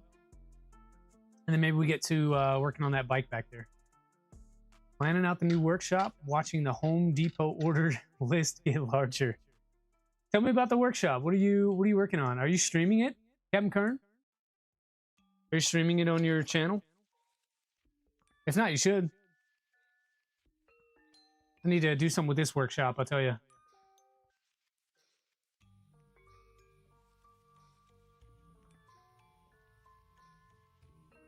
Need some more benchtop space. Finishing up Mercury Z. Oh, sorry, 0G Mercury. Need to inventory and prep for Zura's Micron Plus R. Okay. I need to rebuild my Micron into a R1. Mine's still the original. So I've got all the R1 parts printed. I've got a few other quality of life updates in-house for that. I just haven't the time to get into a full teardown and a full rebuild of another printer just yet. Those take a lot of time, like weeks. If I do one a week, it'll take me like 6 to 8 weeks to get through it, especially trying to keep it down to 3-hour streams before it gets hot. All right, cool. Getting rid of that bed mesh seemed to have helped. Looks like we're pressing on now. Cooling nozzle down to 190 for some reason. Streaming part of the build, then recording it as well. 13 by 21 shed. That's cool. I need that. I need a 13 by 21 shed. You got that at Home Depot? All right, we're printing, but because we didn't prime the filament at all, it's not coming out.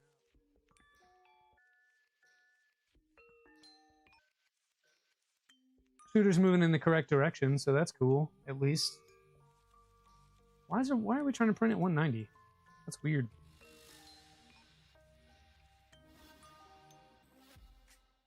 No Amazon?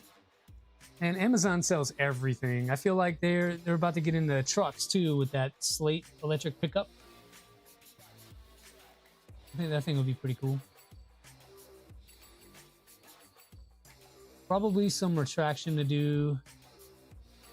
Definitely not seeing any filament come out of there. Let's see if the pause works.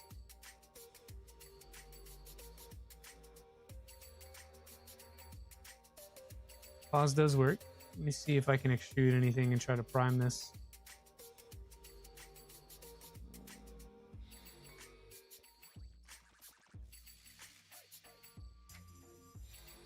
Extrude. Yeah, I'm not seeing any filament come out. Try to push it through manually then. It's definitely gripping it. It's definitely pulling it in. There we go. There's a little bit of filament. And then I'll be quick to grab that.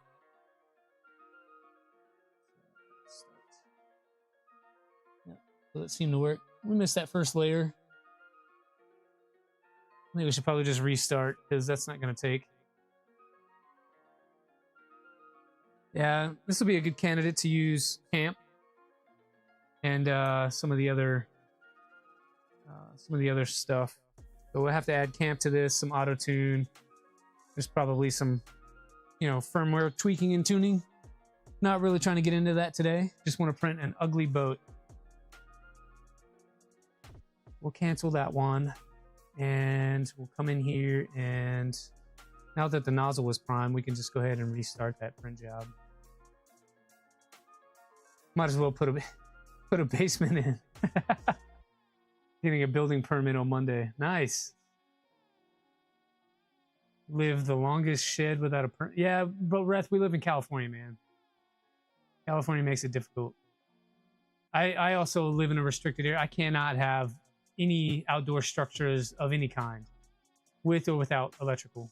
Like I can have a closet style, one of those plastic sheds that you can store tools and lawn equipment or whatever, but I can't have a full out building like that.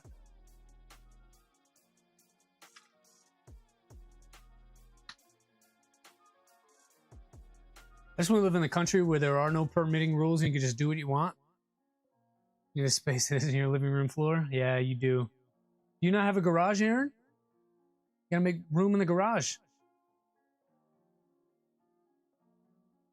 Have them go 2 stories with a grand entrance.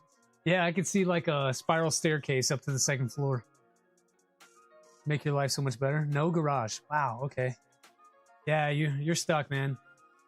Hopefully you don't have a spouse that cares. Or if you do, hopefully she's very understanding. Single bedroom apartment with street parking. Sorry. Yeah, I think I would use my kitchen. Just keep it off the stove. Everywhere else, fair game. Yeah, luckily I've got this gigantic 2-car garage with extra space at the front where I'm standing, and then extra space off to both the left and the right. So to my right's a bunch of storage shelves and things that we need to unpack, and that's kind of over there, so you can still get the car in. And then behind me, this just kind of covers up the mess, but my car is short enough that it can still come in here behind this.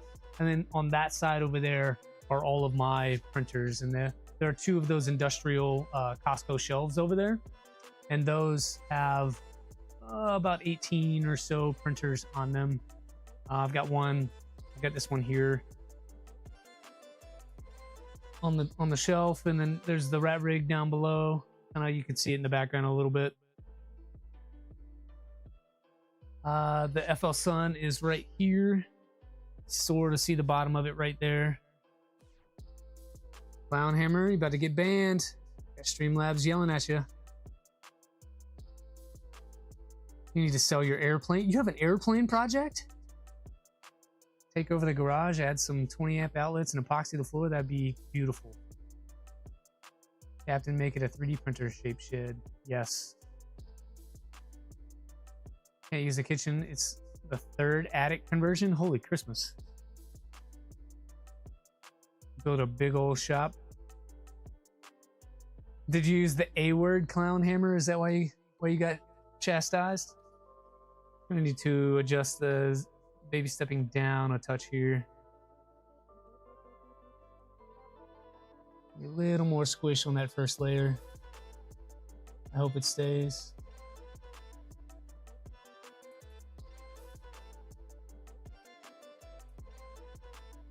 So I did about 0.05 negative on there.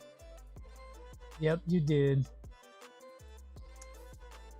Yeah, I'm not opposed to the A word. However, the bots rule the world. Have you guys heard the theory that like most of the internet is fake anyway? Oh, there's a layer shift. There's another one. Bunch of layer shifting there.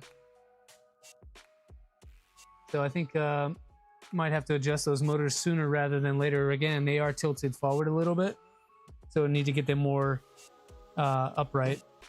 But then also I think those travel speeds are probably causing some slippage. That's one of the things I thought about updating yesterday when I was working on the machine is let's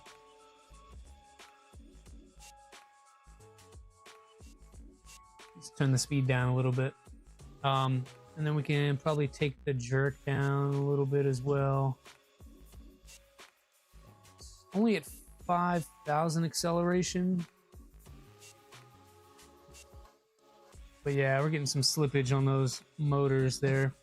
So I think what's going on is probably a little too fast. There's no support on the bottom of these motors either.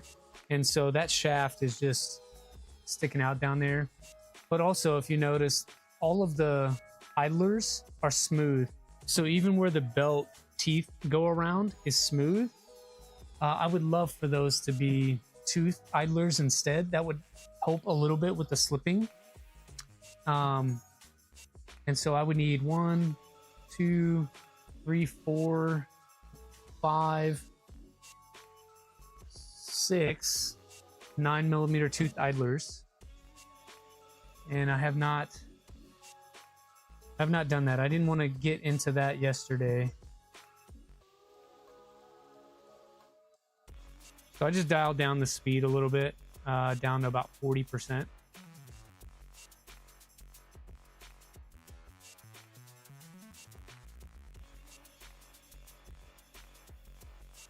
bringing in a 100 amp circuit to that shed with room in the conduit to upgrade to 200 amp. Holy crap.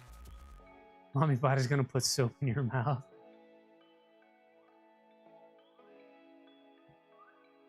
I need power for a welder and printers.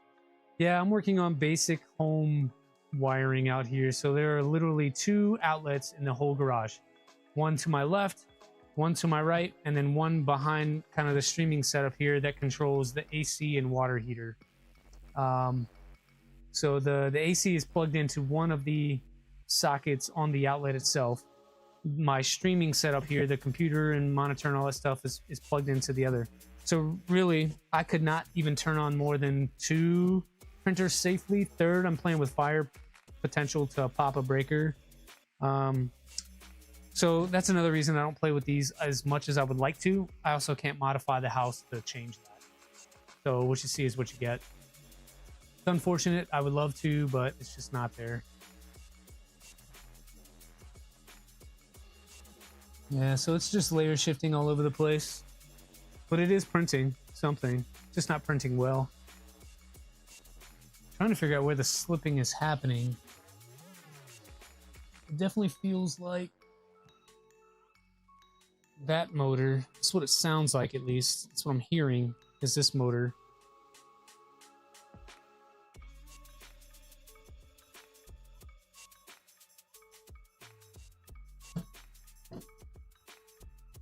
Yeah, every layer is shifting. Join the club. Yeah, Boothie, it's exactly what you're describing.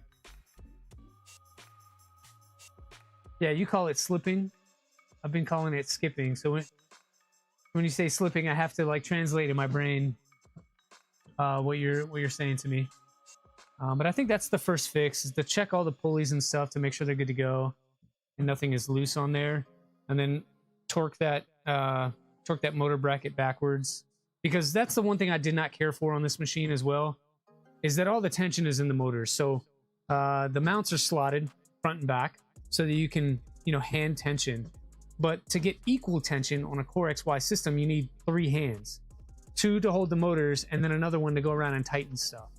And even then, getting the correct tension is challenging.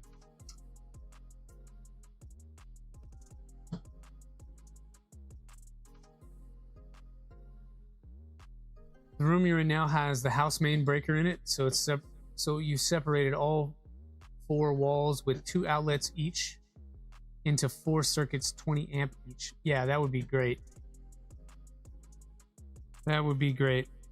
I think I've got 2 circuits. Each are 15 amp. They might be 20. Yeah, but we'll go ahead and stop this. No sense in wasting a bunch of plastic. It did get printing. That's good. It did get moving. That's good too. So some stuff to work on. We've got some macros to do, and we've got probably some mechanical stuff to work on as well. 110 welder. I mean, you could. I think they make them. He said, hell no, 220. For me to have a 220, this is where I unplug the dryer and run an extension out to the garage. I don't even know how to weld though. I would love to learn someday. But folks, that's gonna wrap up the stream for us. Just about 2.5 hours. Like I said, a little bit shorter of a stream. But here's the positive note. We got the firmware good to go. Things are moving like it should for the most part. A couple mechanical issues with belt slipping and whatever. So I need to go through it and make sure that things are tight and things are where they're supposed to be.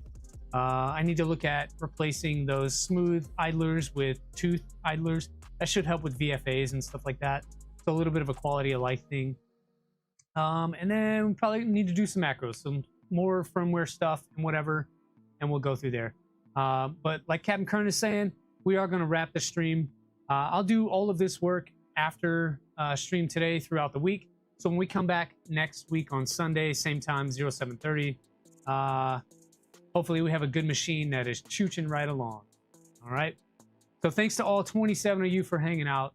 It was really fun. Great seeing this thing get back to what it used to be. We are so much more closer than it was previously. So thank you all for the tips and the tricks and keeping me straight and hanging out on a Sunday morning. Enjoy your days. We'll see you next week, guys.